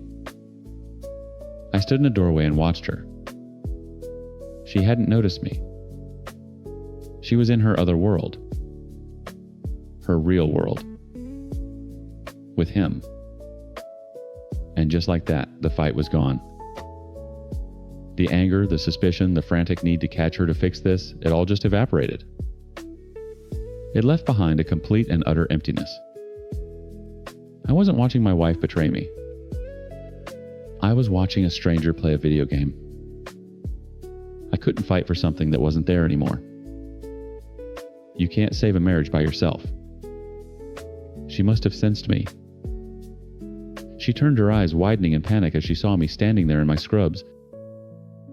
She ripped the headset off. Ollie, it's not. I was stressed. I didn't say a word. I just looked at her. At the controller, in her hands, at the lie playing out on the screen. I saw it all for what it was. Unsalvageable. I turned around and walked up the stairs. "Oliver, wait, let's talk about this," she called after me, her voice laced with a panicky edge. I closed our bedroom door behind me, the click of the latch echoing in the silent room. I sat on the edge of the bed, my work bag sliding to the floor. I pulled out my laptop, the faint glow illuminating my face in the darkness. My fingers moved over the keyboard, but I wasn't searching for her online history. I wasn't looking for more proof. I had all the proof I needed. I typed "divorce lawyer" into the Google search bar. I clicked on the first link. There was a button that read, "Schedule a consultation." I clicked it. Story 5. The phone call felt like a summons. My mother-in-law Brenda has a way of speaking that isn't a request, it's a royal decree wrapped in fake sweetness. "Cynthia, darling," she began the word "darling," sliding out like something oily. "Just a reminder that Leo's birthday is this Saturday. We're expecting you, and Liam at 2. I took a deep breath, the plastic tubing of my oxygen cannula cool against my skin. "Of course, Brenda. We'll be there." "Wonderful. Mark is grilling burgers. I do hope your delicate constitution can handle some real food for a change." The line went dead before I could respond. I stared at the phone, my husband Liam's reflection looking back at me from the dark screen. He'd heard every word. "You don't have to go," he said, his voice tight. "We can just send a gift. It's your nephew's 5th birthday, Liam. I'm not going to be the reason you miss it." I tried to smile. "It'll be fine. I'll premedicate." That was the understatement of the century. Premedicating for a trip to my in-laws' house was a strategic military operation. My body is a war zone, and my own immune system is the enemy. It's called mast cell activation syndrome, or MCAS. In simple terms, my mast cells, the first responders of the immune system, are paranoid lunatics. They see threats everywhere: a change in temperature, a whiff of perfume, stress, and a laundry list of foods. When they freak out, they release a chemical tsunami, histamine, tryptase, prostaglandins that can cause anything from hives and brain fog to full-blown anaphylactic shock. To them, I'm not sick. I'm a manipulative hypochondriac who concocted a bizarre, unpronounceable illness to control their son and get attention. Every symptom is an act, every precaution a power play. Saturday morning, I began the ritual. 2 hours before we had to leave, I took a high-dose H1 blocker. An hour and a half out, an H2 blocker. An hour out, a mast cell stabilizer. 30 minutes before, a dose of oral cromolyn sodium.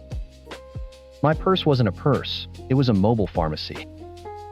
2 EpiPens, liquid Benadryl, a rescue inhaler, a vial of steroids, my emergency protocol card. I felt less like a guest and more like a soldier gearing up for battle. Liam watched me, his jaw clenched. "They don't deserve you," he muttered, grabbing the cooler bag with my safe water bottle and a protein bar just in case. "It's for Leo," I said, as much for myself as for him. "We'll stay for an hour." Cake, presents, then we're gone. In and out. The moment we stepped into my brother-in-law Mark's backyard, the assault began. The air was thick with the scent of cheap charcoal, Mark's overbearing cologne, and my sister-in-law Karen's perfume. My throat immediately felt tight. Brenda descended upon us, her eyes scanning me from head to toe, lingering on the faint flush already rising on my neck. "Cynthia, you made it. I was so worried you'd have one of your episodes." She patted my arm with condescending pity. Mark was at the grill, a king in his kiss the cook apron. He was a caricature of a suburban dad, all craft beer and unsolicited opinions. He gave Liam a bro hug and gave me a nod. "Hey, Cynthia. Don't worry, the grill master is on duty. Nothing too exotic for you today." He winked, and I felt a cold knot form in my stomach. We found a spot on the patio, as far away from the grill smoke as possible. Liam was a perfect shield, intercepting family members and keeping conversations short. But I could feel their eyes on me. Every time I sipped my own water, I saw Karen whisper to her mother. Every time I discreetly checked my pulse on my smartwatch, I saw Mark smirk. They were waiting for the performance to begin. About 30 minutes and Mark started plating the burgers. "Chow time," he yelled. Liam's protective instincts kicked in. He walked over to the grill.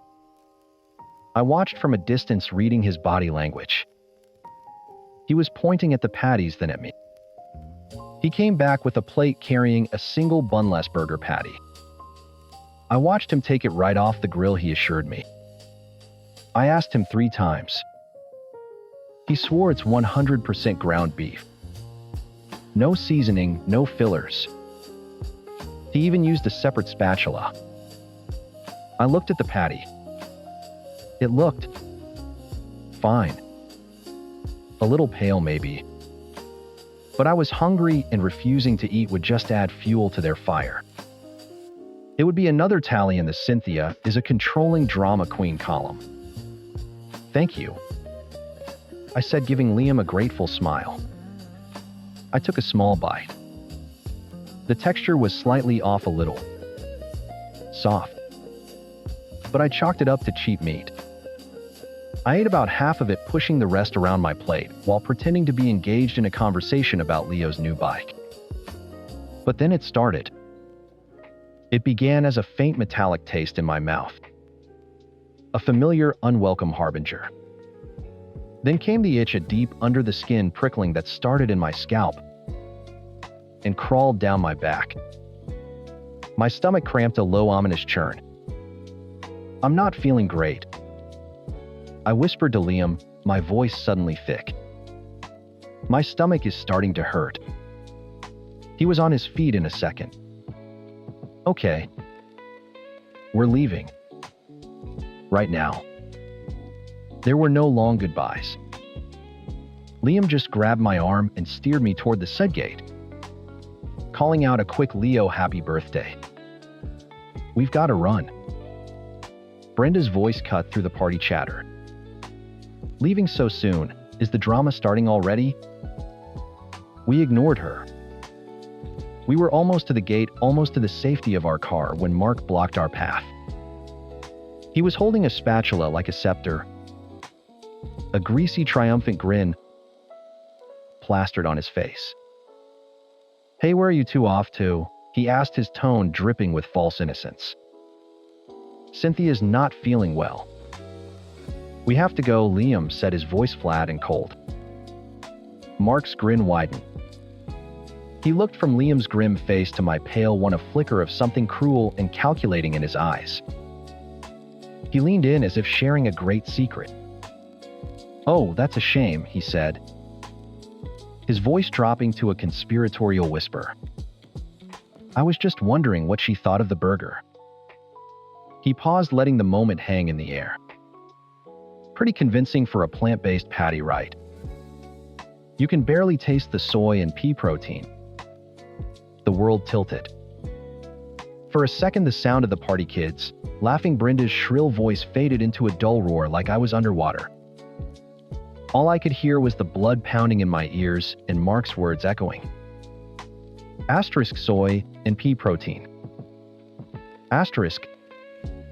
2 of my biggest triggers. Liam moved so fast he was just a blur. One moment he was beside me, the next he had Mark by the collar of his stupid apron, slamming him against the side of the house. The spatula clattered to the patio. "What did you do?" Liam's voice wasn't a yell. It was lower, deadlier. A sound I'd never heard from him before. "Hey, man, relax." It was a joke, Mark squeaked, his face pale. My throat was closing. It felt like I was trying to breathe through a straw that was being pinched shut. A fiery rash was exploding across my chest, hot and agonizingly itchy. I fumbled for my purse, my fingers suddenly clumsy and useless. "Liam," I rasped. The single word took all the air I had. He dropped Mark like a bag of trash and was at my side instantly. He saw my face, my swollen lips, the hives blooming on my neck. He didn't need any more explanation. He ripped open my purse, his hands shaking as he grabbed the first EpiPen. He tore off the cap, jabbed the needle hard into my thigh right through my jeans, and held it there. The world was shrinking to a pinprick. My vision was tunneling. The shot of epinephrine was like a lightning strike to my heart, a violent jolt that did almost nothing to stop the rising tide. "It's not working," I gasped, clutching his arm. "Benadryl." He helped me chug the little cup of cherry-flavored liquid as we stumbled toward the car. I could hear Karen shouting behind us. "Oh my God, here we go. The big show begins." Liam got me into the passenger seat and slammed the door. As he ran around to the driver's side, I saw Brenda standing on the porch, arms crossed, her face a mask of pure, unadulterated disgust. Not concern. Not fear. Disgust. The moment the car was in gear, Liam was on the phone with 911. "My wife is in anaphylactic shock. I gave her an EpiPen, it's not working. We're on the northbound freeway just past the Elm Street exit. I used my second EpiPen." Another violent jolt. Still nothing. My breaths were shallow, wheezing whistles. The world was going soft and dark at the edges. I could feel my blood pressure plummeting, that terrifying sensation of my own body shutting down. "Stay with me, Cynthia," Liam begged, one hand on the wheel, the other gripping mine. His knuckles were white. "Just stay with me. They're coming." I tried to answer, but all that came out was a faint gurgle. On the side of the freeway, with cars rocketing past us, it happened. My airway closed completely. The wheezing stopped. There was just silence. An absolute crushing pressure in my chest. I was dying. In that moment, I knew I was dying. My last thought wasn't of love or memories, it was a flash of Mark's smug, triumphant face. Then the car was flooded with light. The paramedics were there, pulling me out, shouting things I couldn't understand. Someone was cutting my shirt open. I felt a sharp prick in my arm as they started an IV. A mask was forced over my face. Then came the blessed burning rush of medication flooding my veins. Magnesium. Solumedrol. More epinephrine. Slowly, painfully, like forcing a locked door, my airway began to open. The first ragged, searing breath of oxygen felt like swallowing fire and glass. I was sobbing. Liam was sobbing, and the paramedics were just calm, steady voices in the chaos. They saved my life on a strip of asphalt next to a drainage ditch. 4 hours in the ER felt like a lifetime. When they finally discharged me, battered and exhausted, we drove home in silence. The trauma was a heavy blanket smothering us both. When we walked in the door, Liam just held me, his body trembling with the aftershocks of rage and terror. The next day, I was propped up in bed, an oxygen cannula back in my nose, feeling like I'd been hit by a truck. The anger was starting to burn through the fog of exhaustion. Not just at Mark, but at the whole system of disbelief I'd been fighting for years. I picked up my phone. I didn't name names. I didn't mention a party. I just wrote a simple public post on Facebook. A friendly PSA. If you're preparing food for others, please be honest about the ingredients.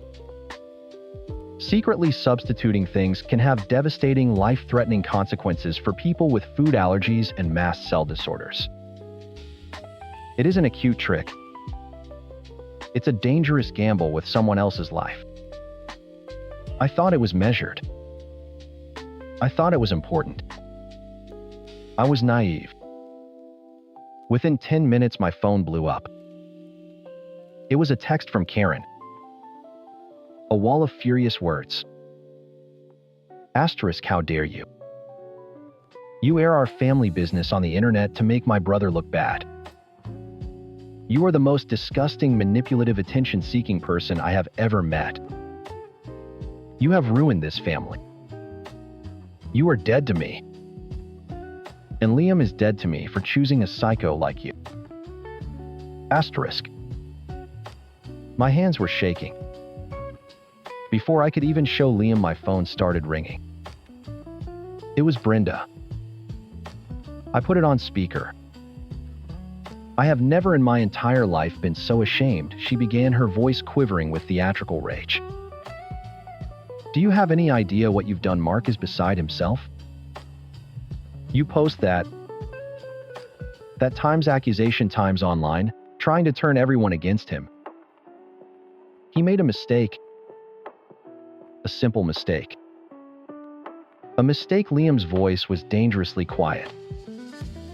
He lied to my face, Mom. He watched her eat something he knew could hurt her. She almost died. Oh. Don't be so dramatic, she shrieked. She's fine, isn't she? Always fine in the end after the big performance is over. You're tearing this family apart over a hamburger. You two and your constant need for drama. You're such martyrs, both of you. So desperate to be the victims. Martyrs? The word hung in the air, cold and sharp. It was the final piece of the puzzle, the key that unlocked the absolute truth of their hatred. They didn't think I was faking. They didn't just misunderstand. They knew. They saw me turn blue on their lawn, and they didn't care. They saw my husband screaming for help and felt inconvenienced. My near-death experience was less important than their son's bruised ego. They would rather I was dead than for one of them to have to say I'm sorry. Liam took the phone from my hand. We're done, he said. His voice hollowed out, devoid of all emotion. What did you say? Brenda sputtered. We are done. You, Karen, Mark. All of you. You are no longer a part of our lives. Don't call. Don't text. Don't come to our house. If you see us in public, you will walk the other way. You don't have a son anymore. He hung up the phone and blocked her number. Then he blocked Karen's. Then Mark's. He methodically went through his contacts, erasing his entire family one by one. When he was finished, he sat on the edge of the bed and dropped his head into his hands. The silence in the room was absolute. It was the silence of a door being slammed shut forever. It was the sound of a family breaking. But it was also the sound of a cage opening. It was the sound of us choosing to live. Story 6. They told me the wedding was just close friends. But somehow my card covered the bar tab, the cake, and $4,100 in floral arrangements. I didn't make a scene. I contacted the planner, flagged the card, and had my name removed from all contracts. 2 hours before the ceremony, the flowers vanished and the bartender left.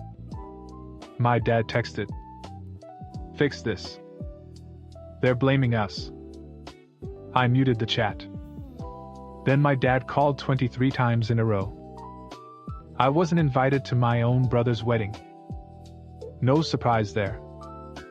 When my mom said it was going to be just for close friends, I didn't even flinch. We were sitting in her kitchen, and she said it like she was reading off a grocery list, like I was being spared from something I wouldn't care about. I nodded, kept drinking my coffee, and acted like I didn't notice the way she avoided eye contact. I didn't ask who was invited, but I knew. Family from her side, family from Dad's, a few people who had shown up for every holiday gathering since I was a kid. You know, the ones they still called aunts and uncles, even though they weren't related to us by blood or marriage. Basically, everyone but me. Still, I stayed quiet. No one needed to know I had just added $6,000 to our old joint family account a week earlier. I had sold off a bunch of equipment from a freelance project. Stuff I didn't need anymore. And the cash was supposed to hang there for a few days until I shifted it to my personal account. I left it because I still had some weird attachment to the idea that we could share things without anyone screwing me over. That was my mistake. 3 days before the wedding, I started getting credit card notifications. At first, I thought it was fraud. A $2,300 charge at a bakery. Then $1,800 at a high-end floral boutique. Another for bar services. I called the card company. The woman on the line confirmed that all the charges were made under an event package, and someone had used my information tied to a family planner account. When I asked who, she read the name slowly, Marcia L. Grant. My mom. I didn't even blink. Just asked for everything pending under that profile and told her to cancel it all. The vendor contract still had my name as financial guarantor. I called the wedding organizer, explained the situation plainly, and revoked every one of them. I didn't yell. I didn't accuse anyone. I just wiped my name off like it was never there. 2 hours before the ceremony, my phone buzzed with 2 separate vendor alerts. First, a message. Bartender has left location. No backup available. Client unreachable. Then, floral delivery canceled. Payment method declined. My phone lit up a minute later. A message from my dad fixed this. They're blaming us. I turned off notifications without replying. Then came the calls. He called 23 times in under 40 minutes. No voicemails. Just the same name lighting up my screen like it was some kind of emergency. I watched it buzz across the table while I finished my dinner. I didn't answer until the last call. I said, "What?" He went quiet for a second, probably surprised I picked up. Then he said, "Your mother's in tears. Your brother is humiliated. You think this is funny?" I said, "I think it's appropriate." He said, "You fix this or you're not family." I hung up, blocked the number. Then I left the phone in another room. The wedding still happened. They scrambled, begged, and patched together something last minute. I saw a few pictures float across mutual friends' stories. The cake was a basic sheet cake from a grocery store. The reception was held in someone's backyard. There were beer cans and plastic cups. They never mentioned my name in public. Not once. They played it cool like everything had been planned that way. But the text started again the next morning, from different numbers. I ignored all of them. I didn't know it yet, but that was just the start.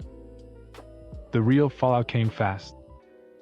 Not because I pulled the plug on their dream wedding, but because they assumed I wouldn't fight back. And because they weren't finished trying to use me. The morning after the wedding, I got a Venmo request from my brother. $4,100. Labeled, "Wedding stuff, your part." I stared at it for a few seconds.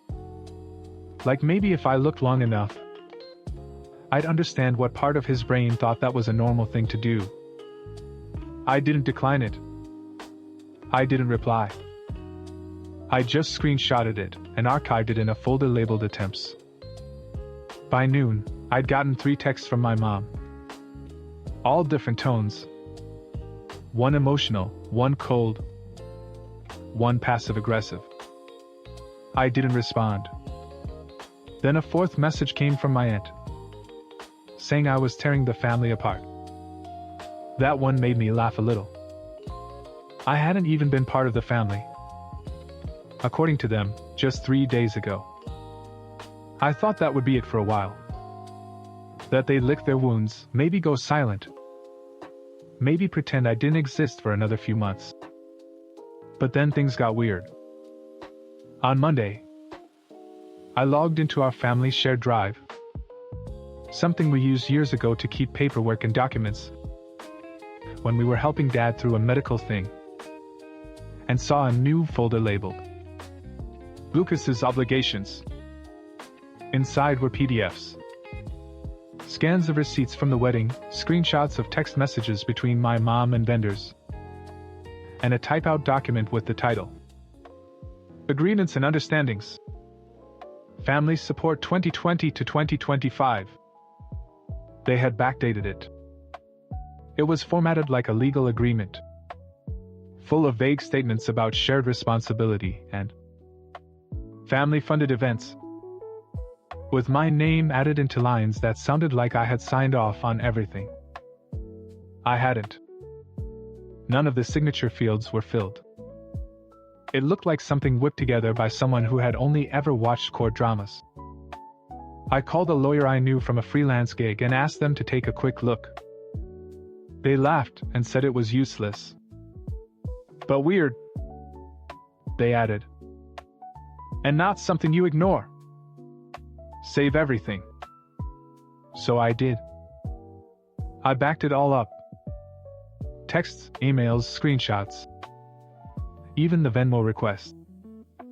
And then, because I wanted to be very clear, I sent one message to the family group chat. Do not contact me again unless it's through a legal representative.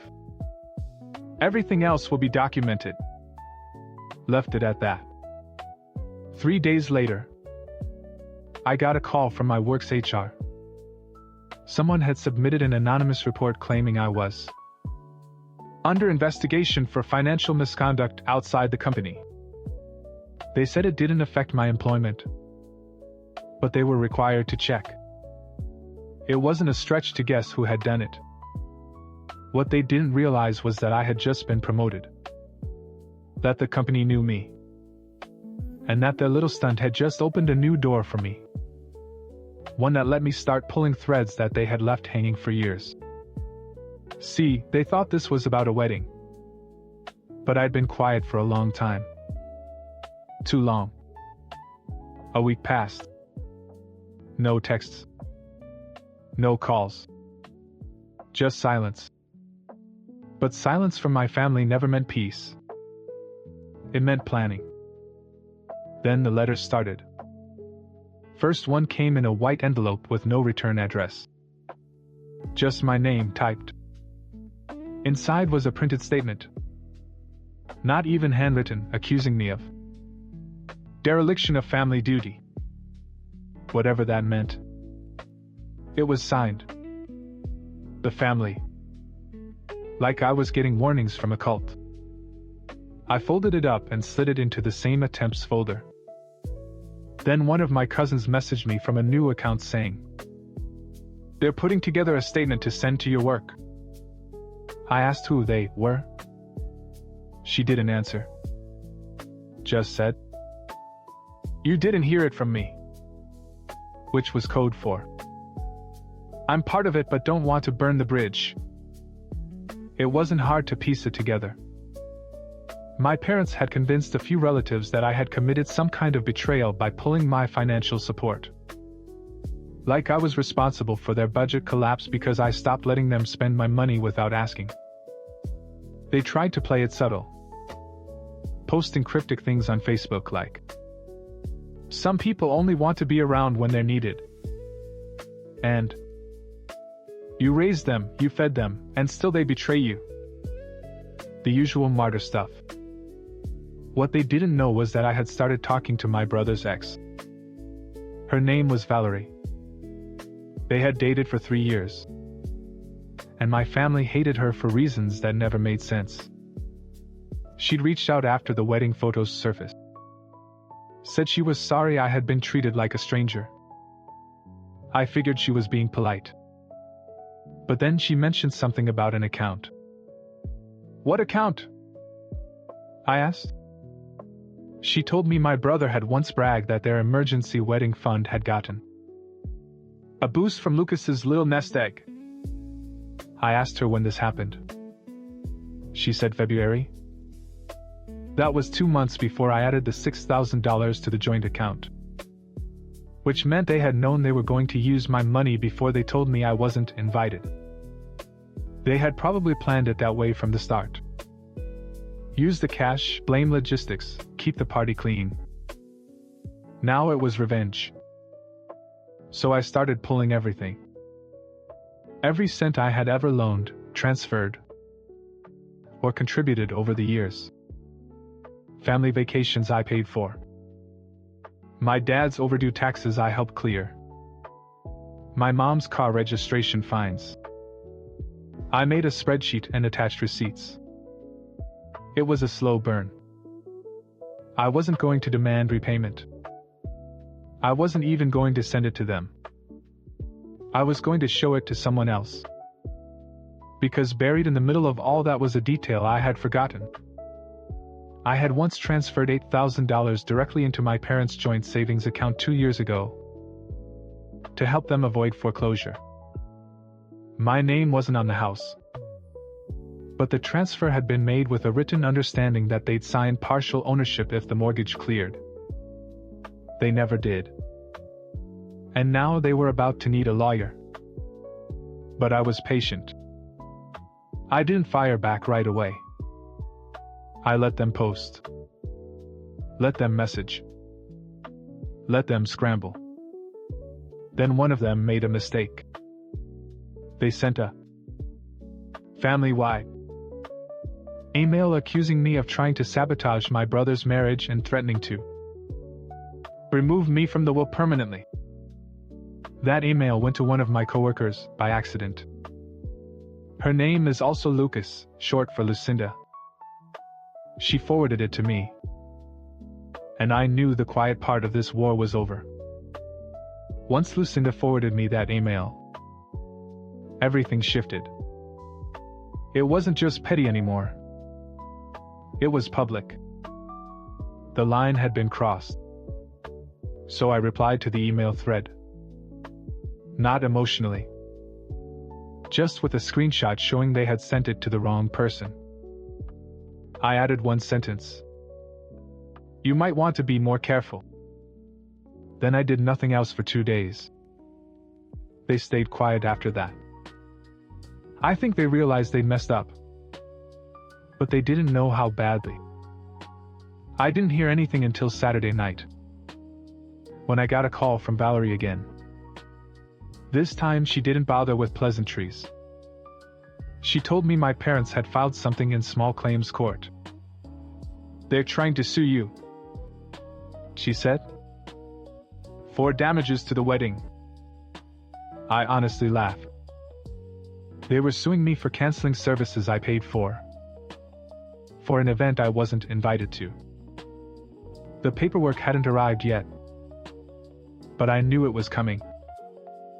What they didn't know was that I had already gone further. I had spoken to a real attorney. I wasn't just playing defense anymore. By Monday morning, I had a formal letter sent to my parents from my lawyer. It detailed everything. The unauthorized use of funds, the false documents, the harassment, and the misuse of my name on financial contracts.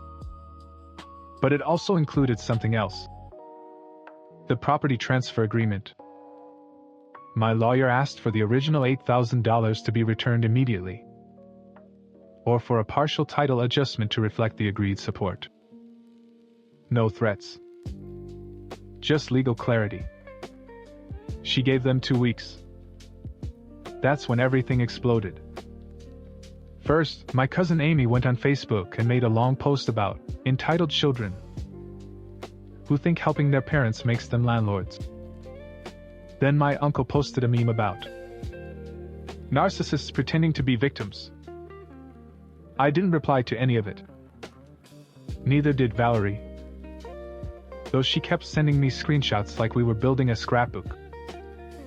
Then something unexpected happened. I got a text from my brother.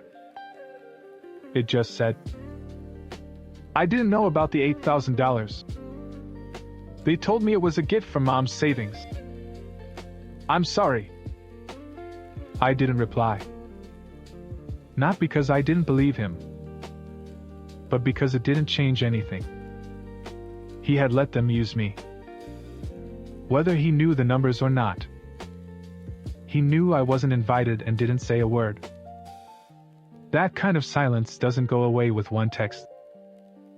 The lawsuit never made it to court.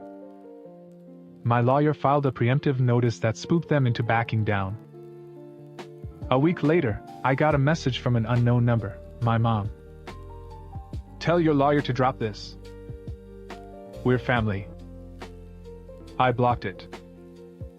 The last time I saw my family together was in a tagged photo from a birthday party for a distant cousin. They all looked tired. My dad wasn't there. I found out later he'd moved into a motel after a fight with my mom about money. My brother and his new wife were living with her parents now. I didn't smile. I didn't gloat. But I kept every screenshot. And I wasn't done yet. I hadn't heard anything for about a month. No emails, no texts, no new charges or threats. For a second, I thought maybe it was over.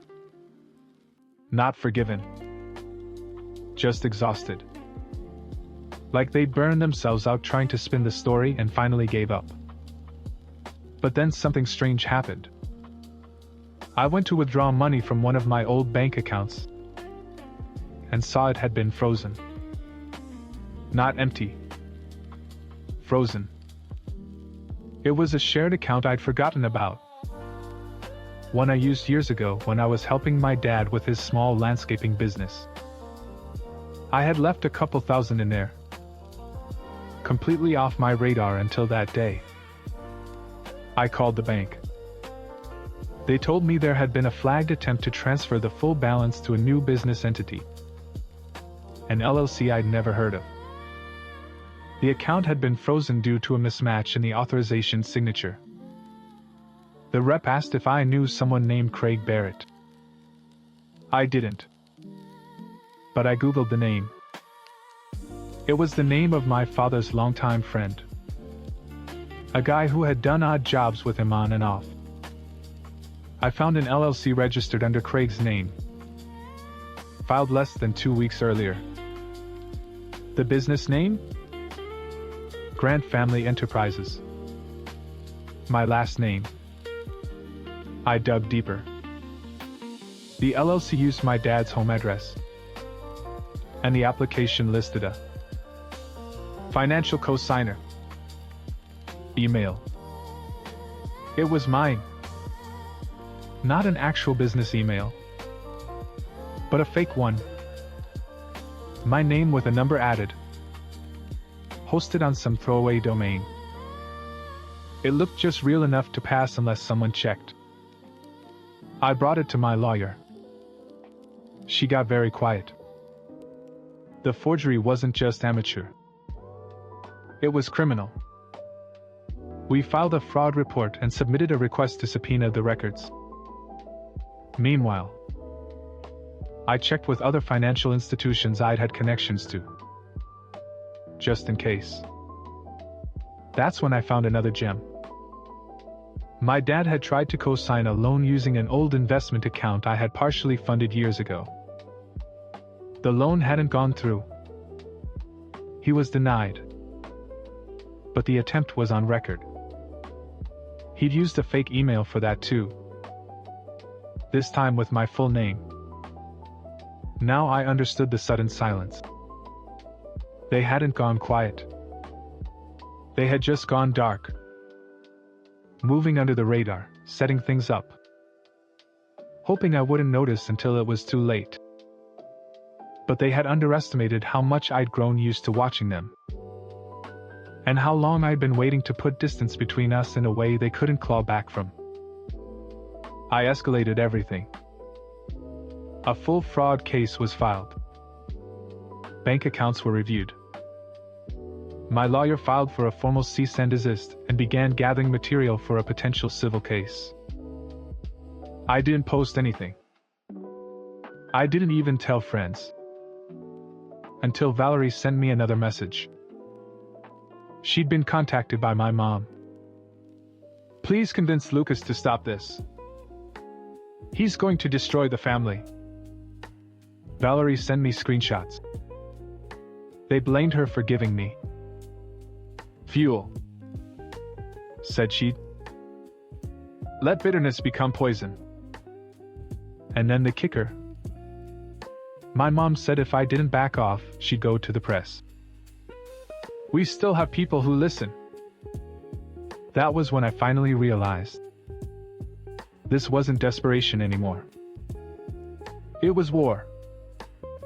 But they'd miscalculated again. Because I hadn't started any of this for revenge. I started it because I wanted out. Now I was going to make sure no one else ended up tied to this kind of mess. And I had more to expose than they ever expected. Because tucked away in an old email thread I hadn't looked at in years, I found something. An old PDF. A scanned contract between my dad and a man named Stuart Caldwell. It had my signature on it. But I had never met Stuart Caldwell. The PDF was buried in an email thread from 2021. I wouldn't have found it if I hadn't searched my name with some old filters I never used anymore. At the time, I was signing a bunch of paperwork to help my dad refinance a work truck loan. Back when I still believed his stories about trying to rebuild things. The file was titled Service Agreement 2021 Partnership. I opened it, expecting some old document I'd glanced at once and forgotten. But the signature block at the bottom had my full name. And not just typed. Scanned. My signature. My initials on every page. But I didn't remember this contract. Not even vaguely. The other signature was Stuart Caldwell. I looked him up. He wasn't some random guy. He was the former owner of a real estate investment company that collapsed 2 years ago under suspicion of fraud. A small-time player. But the name was in a few articles. He'd sold off most of his assets and disappeared from public view. But what stopped me cold was one specific article buried in a local paper. Caldwell's former business partner, Marcus Grant, declined to comment. Marcus. My dad. I called my lawyer again and forwarded the PDF. She ran a quick search. It wasn't just a loan contract or some service agreement. It was a partnership registration. An agreement that made it look like I had authorized the use of my financial profile for joint real estate ventures. Ventures that collapsed months later. The paper trail was murky. But if anyone dug, my name was technically on file as a minor stakeholder. No one had come knocking because the collapse was quiet. Internal. But it meant my dad had been forging my name on contracts long before the wedding. And if Caldwell had ever decided to come after someone, he'd have found me. That's when the last piece clicked into place. They didn't just use me for a wedding. They were using me for years. Quietly. Bit by bit. As leverage. As credit. as a name with clean paper. The wedding just happened to be the first time I noticed. But it wasn't the first time it had happened. So I made a decision. No more hiding behind messages and lawyers and half-blocked accounts. I filed a full police report. Not just for the forged contract. Not just for the stolen funds. But for years of document misuse, unauthorized cosigns, and signature fraud. Everything we could find. My lawyer attached the file. We sent copies to the banks, the courts, the IRS. Anywhere that had touched any of the documents. Then I made one final move. I wrote an email. Short. Direct. I sent it to my brother, my mom, my dad, my aunt, and even Amy. Subject: unlisted debts. Body: you wanted to use my name. Now you'll watch it in court. Every document you forged. Every account you accessed. And every lie you told will be read into the record. I won't be calling. I won't be replying. But I'll be there. Front row. I didn't hear back for 2 days. Then one reply came in from my brother. Just one sentence. They're trying to pin it all on me. That was the first moment I actually sat down and breathed. Because this wasn't just the end of a relationship anymore. It was the beginning of their unraveling. And it hadn't even gone public. Yet. The police didn't move fast. But they moved. My lawyer told me these things take time. But behind the scenes, the gears started turning, slow, heavy, and inevitable. Fraud investigators opened files. Bank representatives requested verification documents. And quietly, without warning, someone from the IRS contacted me. Apparently someone, likely my father, had filed under my name multiple times over the last few years. Small business write-offs. Expenses tied to Grant family enterprises. Even income from contracts I'd never touched. At first, they thought I was in on it. But after reviewing the growing stack of evidence, they realized what had really happened. I became a witness. Then, a complainant. Then the quiet center of a much larger mess than anyone had predicted. 3 weeks after I sent that final email, my father was served. At work. According to a former friend of his who still followed me on social media. Under a burner account, weirdly, he tried to play it cool when the papers came. Said it was a formality. But within 48 hours, he had drained his personal account and ghosted everyone. My mother followed 2 days later. I found out she had tried to cash out a joint certificate of deposit that wasn't in her name. Mine, actually, set up when I was 17. The bank froze the transaction. Then called me. Everything unraveled at once. My brother finally snapped. He sent me a long, panicked message. Pages of text. He said Dad had left town. Said Mom was saying she didn't understand any of it. And that everything was exaggerated. But he also admitted something else. A few months before the wedding, they had used my information to get a small personal loan. He didn't know it had crossed legal lines. Claimed he thought it was pre-approved or something. He begged me to reconsider pressing charges. But I wasn't the one pressing charges anymore. That was out of my hands now. The state picked it up. The tax fraud alone was enough to trigger formal proceedings. The forged documents added weight. And when they looked into the attempted transfer through that fake LLC, the bank gave a full breakdown of how many times they tried using variations of my name, my accounts, even my digital signature. My dad lost his job. Not immediately. But eventually, word got around. A quiet firing, no severance. My mother moved in with her sister in Oregon. Last I heard, they weren't speaking anymore either.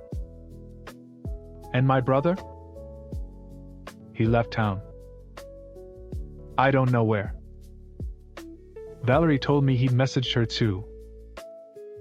Apologized for everything, said he didn't expect it to end this way. He left her with a box of old photos and a single envelope that had my name on it. Inside was a check, written from one of their old accounts. It bounced. I never deposited it. Just saved the image for the file. People always expect revenge to be loud, explosive, cinematic. But mine wasn't. I didn't scream.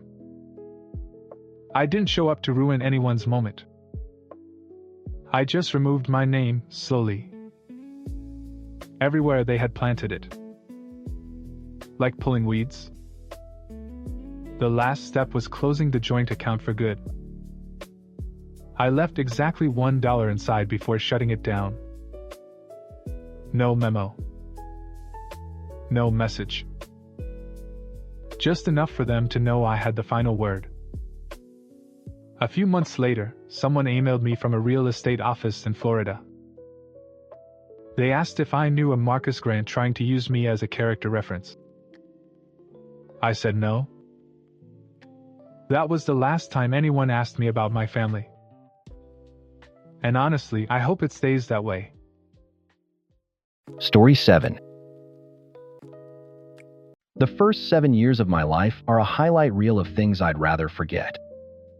Dad's thinking of cheap whiskey teaching me how to roll a cigarette for him because his hands were shaking too bad. Dad screaming at my mom that she was worthless, then turning to me 5 minutes later and calling me his little princess. The clearest memory I have is of our German Shepherd Buster. When Dad finally skipped town one step ahead of a DUI charge that was going to land him in jail, he left the back gate open. We never saw Buster again. Just like we never saw Dad again. For 13 years there was silence.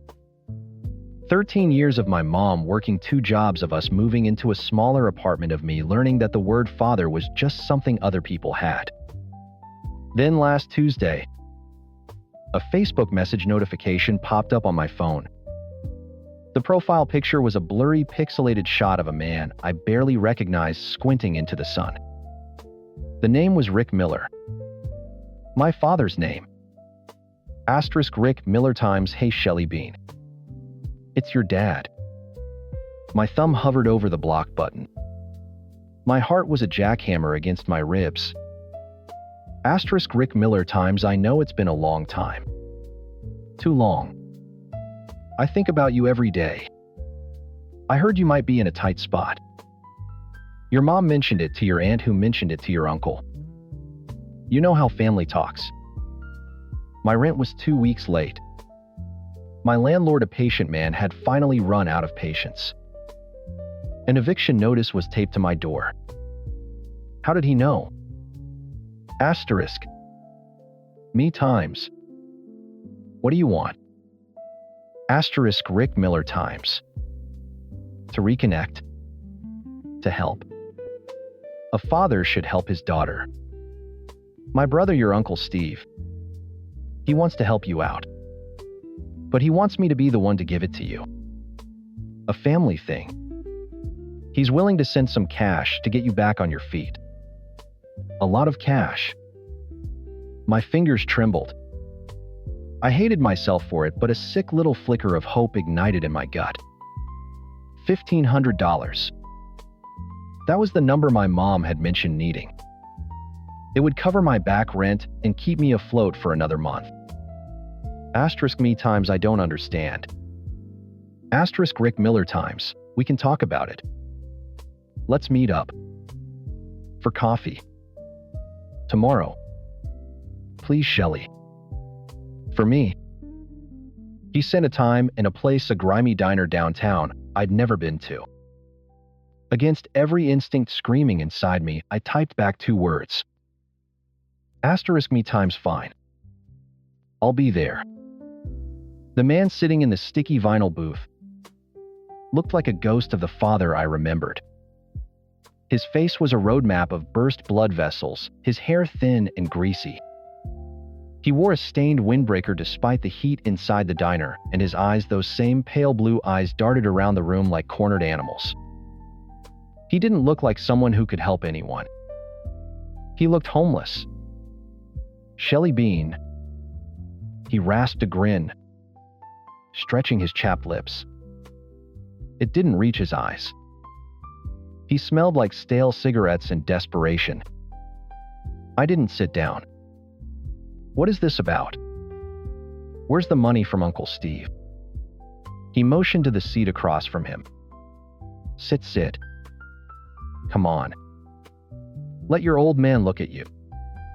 I slid into the booth, keeping my purse clutched in my lap. Tell me what's going on. He leaned forward, the conspiratorial stench of his breath washing over me. Okay, here's the deal. It's not your Uncle Steve. It's my brother Rick. Your other uncle. The rich one. I don't have an Uncle Rick. You do. My older brother.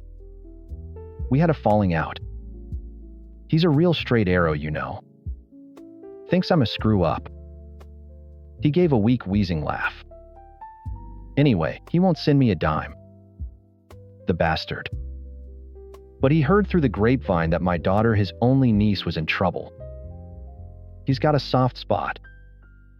My stomach churned. So what, he's just giving me money? Exactly. He slapped the table, rattling the sugar dispenser. He's ready to wire $1,500 to you. The thing is, he wants to make sure it gets to you. So he'll only send it if I'm the one picking it up for you. I stared at him, the pieces clicking into place with a sickening finality. You're not giving me the money, are you? Of course, I am most of it. He held up his hands, a placating gesture that only made me angrier. Look, I set this whole thing up. I made the calls. All I need is a little finder's fee. For my trouble. 500. You get 1,000 clear. Your rent is paid, and I get a little something to get back on my feet. We both win. I felt the air leave my lungs. He hadn't changed. He was the same manipulative parasite who'd left his dog to starve. He wasn't here to reconnect. I was just a tool. A pawn in a game to scam his own brother. No, I said, my voice flat. Absolutely not. Panic flashed in his eyes. Shelley, don't be like that. This is a good deal. It's easy money. It's a lie. I started to slide out of the booth. Wait, he hissed, grabbing my arm. His grip was surprisingly strong. Don't screw this up for me. For us. I need this. He pulled out a grimy flip phone. The battery's dead. Come on. Let me use your phone. I'll call Rick right now, you can listen. He's waiting for the call. He saw the hesitation on my face and pushed. I'll put him on speaker. You'll see. It's all legit. I don't know why I did it. Maybe it was the tiny, stupid part of me that still wanted to believe him. Maybe I just wanted to see how deep the rot went. I unlocked my iPhone and handed it to him. His dirty fingers swiped across the screen. He dialed a number from memory. Hey Rick, it's me. Yeah, I'm with her right now, he said, his voice changing, becoming smoother, more responsible. He winked at me. She looks great. Beautiful girl. Yeah, she just needs a little help with rent, you know how it is. She's too proud to ask you herself. You're a lifesaver, bro. A real lifesaver. He listened for a moment, nodding. Okay. Western Union, got it. You'll text me the tracking number, the MTCN, perfect. No, I'll pick it up. She's got class, doesn't want to be seen in a place like that. I'll bring the cash right to her. Yeah. Love you too, bro. He hung up and handed the phone back to me, a triumphant smirk on his face. See, done. He's sending the wire now. Said the code will come through in the next hour. All we have to do is wait. He leaned back in the booth, looking immensely proud of himself. He thought he had me. He thought he'd won. He controlled the information. He controlled the code. Without him, I got nothing. I'm going to the bathroom, I said, my voice tight. I stood up and walked away before he could say a word. In the tiny, foul-smelling bathroom, I leaned against the door, my breath coming in ragged gasps. He had used me, dangled my own desperation in front of my face, and used it to line his pockets. I looked at my reflection in the cracked mirror, at the stupid, hopeful girl who had walked in here. Then I looked down at my phone in my hand. My thumb went to the green phone icon. I opened my call history, and there it was. The last number he dialed, labeled simply Rick. My father thought he was the only one with a connection to the money. He thought I was just the excuse, the face on the story he was selling. He was wrong. He just handed me the key. The question was whether I had the guts to use it. I walked out of the bathroom and back to the booth. He was scrolling through my photos, a greasy thumbprint smudging the screen. He looked up, grinning as if we were sharing a pleasant family meal. Just looking at my little girl, he said, sliding the phone across the table. I took it, my hand steady. The code didn't come through yet. Patience, Shelley Bean. Good things come to those who wait. I didn't wait. I stood up. I have to go. Work. It was a lie. I was unemployed. Panic flared in his eyes again. Wait. What about the money? Text me when you have the code, I said, turning my back on him and walking out of the diner. I didn't look back. I knew what I'd see, a pathetic, cornered old man, his one big score slipping through his fingers. I spent the rest of the day in a numb haze, the phone feeling like a hot coal in my hand. I stared at the number in my call log. Rick. It was so simple. That night I didn't sleep.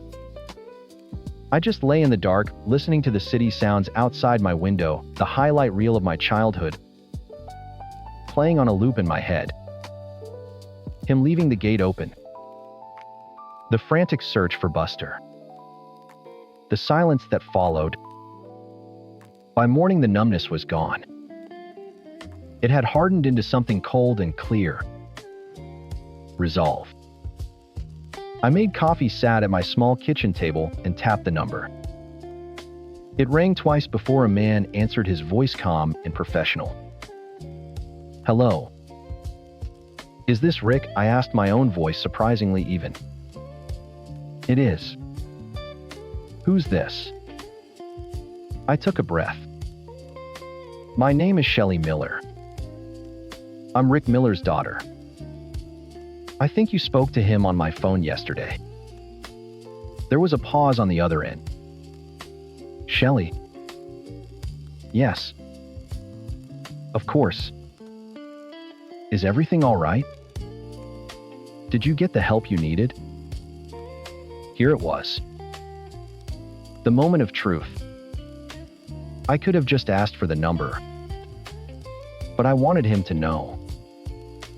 I wanted the truth out there undeniable. That's why I'm calling, I said. My father is trying to take $500 of the money you sent for me. He calls it a finder's fee. He won't give me the tracking number unless I agree to it. The silence on the line was heavy. I could almost hear him processing 13 years of his brother's bullshit confirmed in a single sentence. That son of a bitch, he finally said, his voice low and tight with anger. I should have known. Shelley, I am so sorry. I am so sorry he put you in the middle of this. It's not your fault, I said. And I meant it. No, it's not. He was typing something. I'm texting you the MTCN right now. And the exact amount so they don't give you any trouble. You go get it. All of it. It's yours. My phone buzzed. A text message with a string of numbers appeared. Thank you, I whispered. You thanked me by getting your rent paid. And never letting that man use you again, he said. You hear me? I hear you. The Western Union was tucked inside a dingy check cashing place that smelled of stale air and desperation. It was exactly the kind of place my father would feel at home.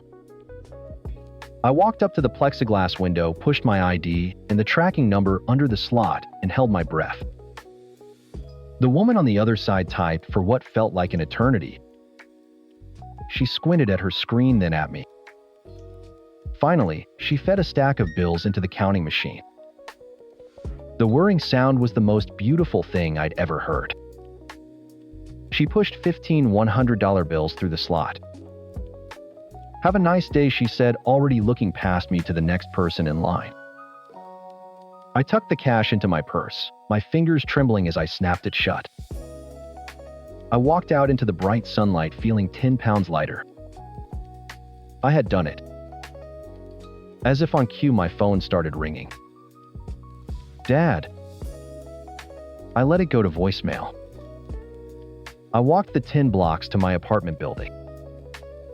On the way, my phone buzzed again. And again. By the time I reached my landlord's office on the first floor, I had 4 missed calls and 3 new voicemails. I ignored them, knocked on the door, and handed over a stack of $100 bills. The relief on his face was second only to my own. Back in my apartment, I finally sat down and opened my voicemail. The first message was him trying to sound casual. Asterisk, Shelly Bean, hey, it's Dad. Just got the code. Call me back when you get this. Let's go get our money. Asterisk. The second was 30 minutes later. His voice was tight, irritated. Asterisk, Michelle, I'm at the Western Union. The clerk's telling me the money's already been picked up. What the hell did you do? This isn't funny. Call me now. Asterisk. The third one was pure uncut venom.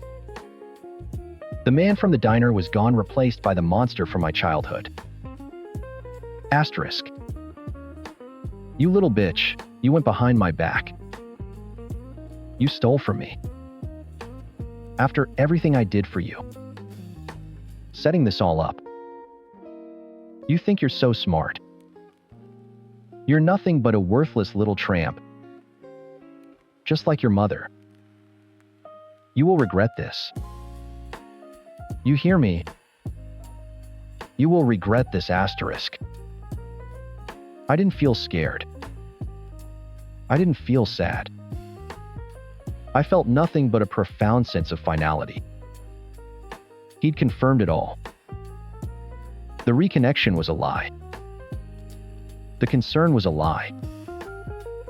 His only motive was the money. I held my thumb over his contact name. I thought about Buster, our beautiful German Shepherd left to fend for himself, because this man was too much of a coward to face the consequences of his own actions. He'd left the gate open for Buster. I was closing mine. I pressed block this caller. Then I deleted the number, the messages, the voicemails. I wiped every trace of him from my life. I pulled out my phone one last time and sent a text to the number labeled Rick. Asterisk me, I got it. Paid my rent. Thank you doesn't even begin to cover it. Asterisk. His reply came back almost instantly. Asterisk Rick. The only thing I'm sorry about is that it took so long for us to connect. The door's always open, Shelley. No strings attached. Asterisk. I smiled. A real smile. It felt like I just traded a ghost for a future. The $1,500 in my bank account was more than just rent money. It was the price of my freedom. And it was the best money I never had to spend. Story 8. 36. A mechanic who owns a small auto repair shop on the edge of town. Steady work, decent money, my own place with a garage out back, and a classic pickup I've restored myself. Nothing extravagant, but it suits me fine. Sophia, 31, is a graphic designer for a big marketing firm in the city. Creative, always dressed in flowing outfits with statement jewelry. Surrounded by friends who talk about design trends and international travel. They were always courteous when I joined them, asking about my shop or the cars I worked on. But I could sense the subtle distance, like I was the outlier in their polished circle. Elena had insisted I come tonight, saying it wouldn't be the same without me, which felt genuine at the time. Now, looking back, maybe it was part of the setup. We'd arrived around 8 p.m. The group of about 10 people already seated at a reserved table with white linens and an elaborate charcuterie spread. I had on my best button-down shirt tucked into dark jeans, boots polished for the occasion. Everyone else was in linen dresses, tailored shirts, or sleek jumpsuits. The kind of effortless elegance that comes from city salaries. Conversation flowed easily at first. Work projects, upcoming vacations, funny stories from a recent group trip to Mexico. Sophia sat next to me, her hand occasionally brushing mine under the table, including me when topics turned my way. I shared a bit about a tricky engine rebuild I just finished on a vintage Mustang, and a few nodded politely, though their eyes glazed over quickly. Dessert came. Some intricate chocolate torte with gold leaf. And that's when Elena stood up, tapping her fork against her Prosecco glass for attention. "Thank you all for coming tonight," she began, her voice carrying that confident tone she always had. "This year has been incredible, new clients, amazing travels, and the best friends anyone could ask for. Smiles all around, glasses raised slightly." She turned toward Sophia, a mischievous glint in her eye. "And Sophia, you've been such an inspiration this year, especially in the relationship department." Sophia tilted her head, smiling curiously. "What do you mean?" Elena laughed lightly, glancing around the table for reactions. "I mean, your whole adventure with branching out, trying something completely outside your usual scene. It's been eye-opening to watch." The table quieted a bit, forks pausing mid-air. My fork hovered over my plate as a knot formed in my gut. But I kept my face steady. Dating someone from such a different walk of life, Elena continued, gesturing vaguely in my direction without looking right at me. No shared interests in the arts or culture, different education paths. That whole mechanic versus designer contrast. This really clarified things, hasn't it? Shown exactly what doesn't align long term. A couple of people shifted uncomfortably. One guy, Marcus, chuckled awkwardly. Another friend, Julia, added softly, "It's brave to explore that, though." Elena nodded enthusiastically. Exactly. Now you know precisely what you do want. Someone who fits seamlessly into your world. It's like a masterclass in self-awareness. The words hung there. The group divided between stunned silence and subtle agreements. Sophia's cheeks flushed deep red, her mouth opening slightly but no words coming out. She stared at her plate, fingers tightening around her glass. No one looked directly at me, but the implication was crystal clear. I'd been the test case, the detour from her norm. Discussed openly like a case study, I set my fork down quietly, reached for my wallet, and pulled out enough cash to cover my share of the meal plus a generous tip. Probably $80 for the steak and drinks. Placed it neatly beside my plate. "This should handle my part," I said calmly, pushing my chair back and standing. "Happy birthday, Elena. Thanks for the insight." I didn't raise my voice or linger. Just nodded politely to the table and walked away. Down the stairs, past the hostess stand, and out into the cool night air. My pickup was parked a block away. I got in, started the engine, and drove home without rushing. The city lights blurred a little as the reality sank in. 11 months of building something I thought was solid, only to realize I'd been viewed as an exploratory phase, and my phone buzzed almost immediately. Sophia calling. I let it ring out. Then a text. "Alex, please don't go like that. Elena didn't mean it that way." Another call. I declined and kept driving. By the time I pulled into my driveway, the messages were piling up. She was just tipsy and projecting her own breakup drama. "Everyone agrees it was awful. Please pick up. We can talk this through," but I ignored them all. Went inside, poured a glass of whiskey, and sat on the back porch staring at the garage lights. All those small moments I dismissed came flooding back. The time at an art opening when one of her friends asked if I'd ever considered elevating my career beyond fixing cars. The group chat jokes about me being the rugged contrast to their aesthetic. Sophia gently suggesting I try some modern art books to broaden horizons. I'd laughed them off, thinking it was just different worlds colliding harmlessly.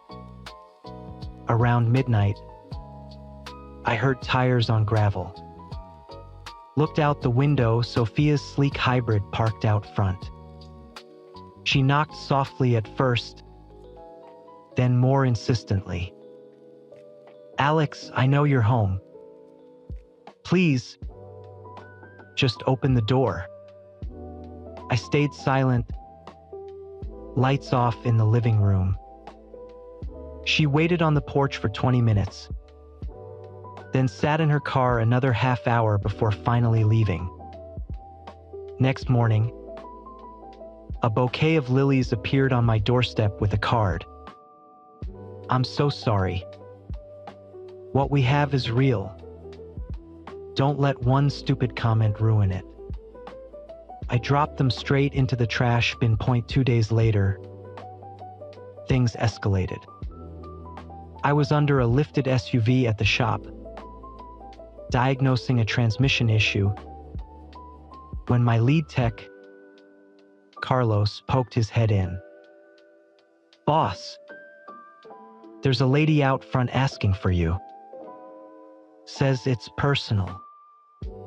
Wiping grease off my hands, I stepped out to see Sophia standing by the open bay door in her work attire, looking composed but anxious.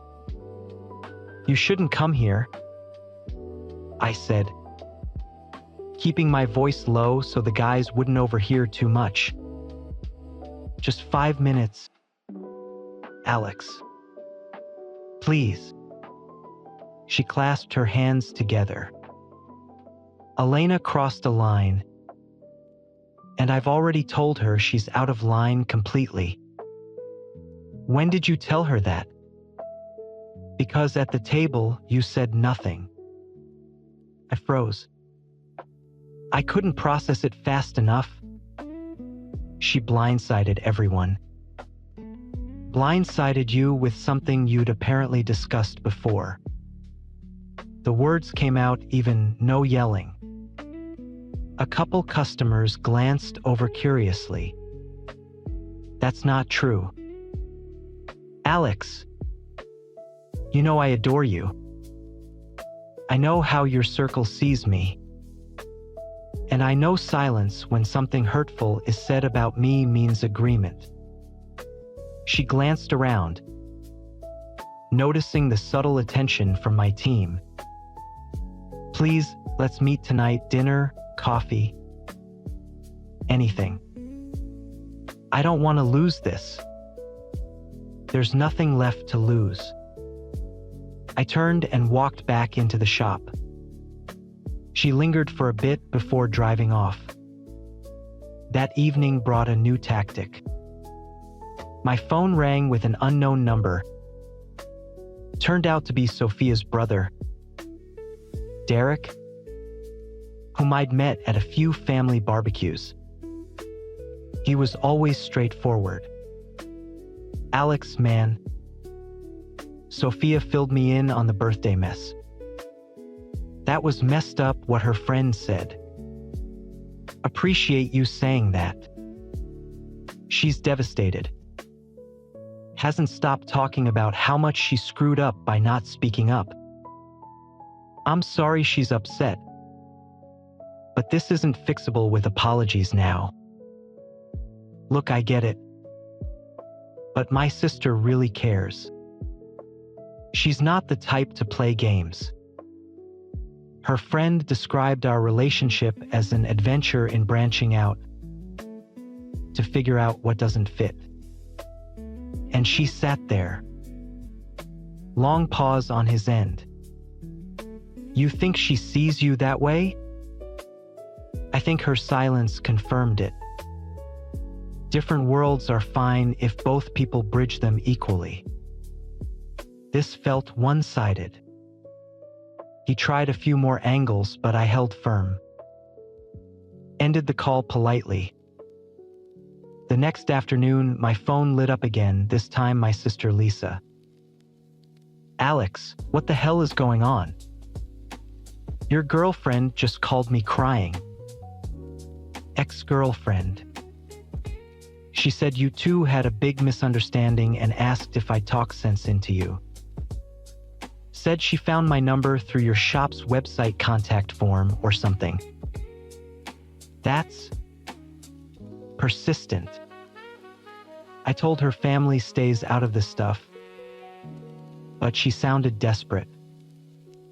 "What happened?" I gave her the rundown.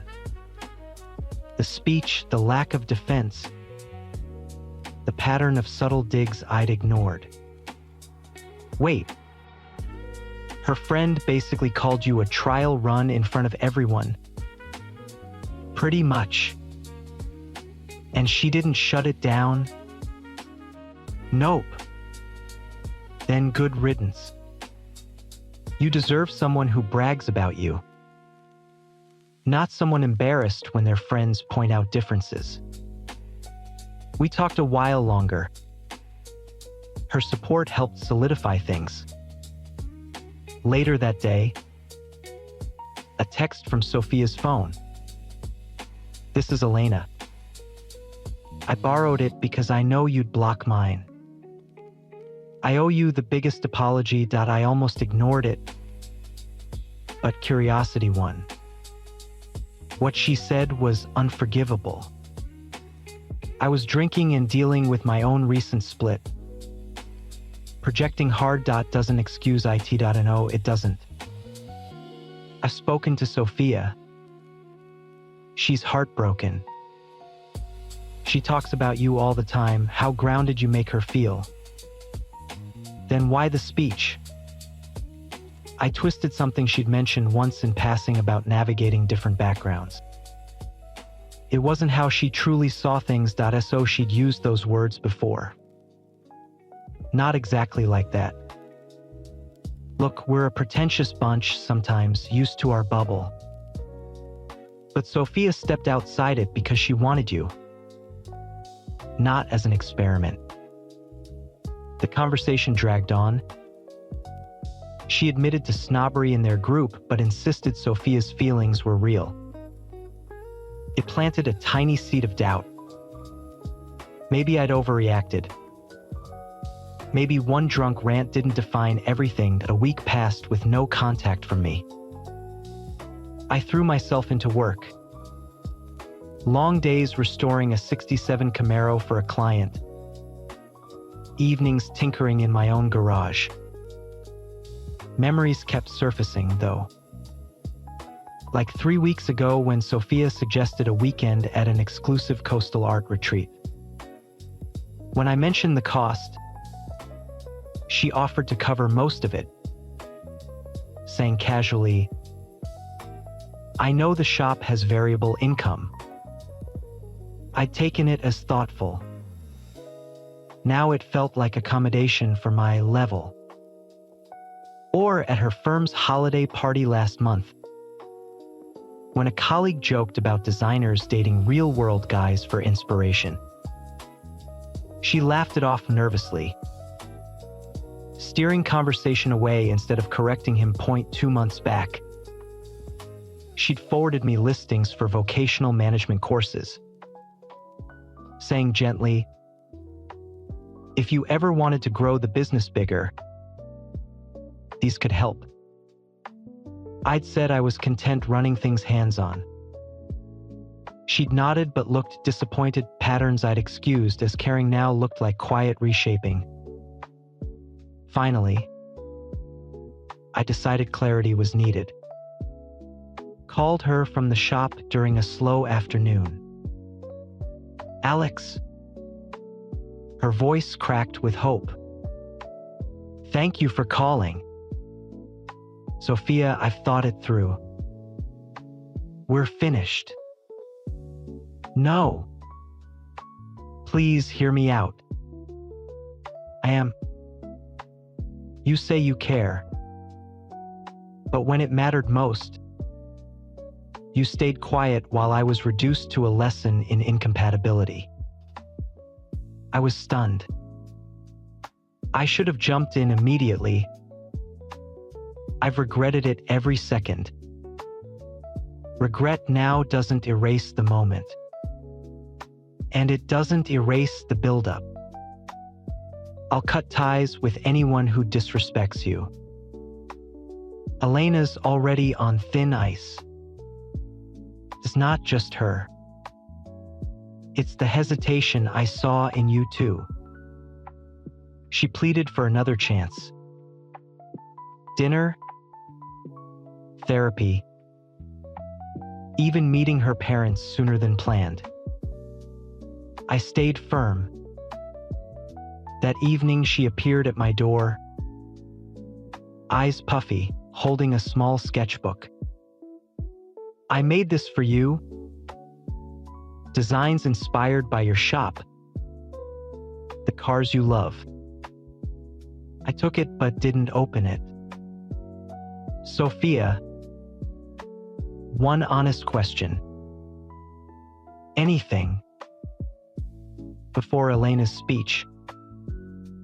Did you ever view dating me as stepping outside your comfort zone in a way that implied I was less aligned with your usual standards? She hesitated, eyes dropping. Early on, I wondered if our differences would work long term. The lifestyles, interests. So yes. But that changed. I fell for who you are. Yet the wondering was there. You saw the gap and hoped it'd close. It's not like that. It is. You needed confirmation of what fit your world perfectly. I was the contrast that highlighted it. She reached for my hand. I stepped back. Find someone who never has to wonder. Someone who fits from the start without needing proof. I closed the door gently. No more visits, no more messages. Peace settled in. A few days later, grabbing beers with my buddy Ryan, who runs a welding business nearby, I recounted everything. Brother, I hate to say it, but those signs were screaming. She always acted like she was bringing you into her gallery, not meeting you in the middle. You saw it too. Whole crew did. Nice girl, but that superior vibe was there. Like dating you was her authentic experience phase. Hearing it confirmed freed something. I'm good now. Shop's busy. Friends are solid.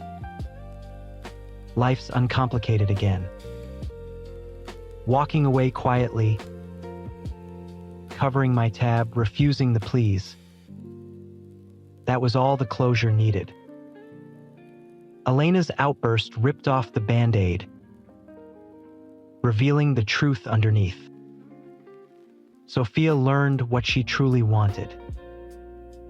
And I learned I won't settle for being anyone's temporary detour. Next time, it'll be with someone who sees being with me as the perfect fit. No contrasts required.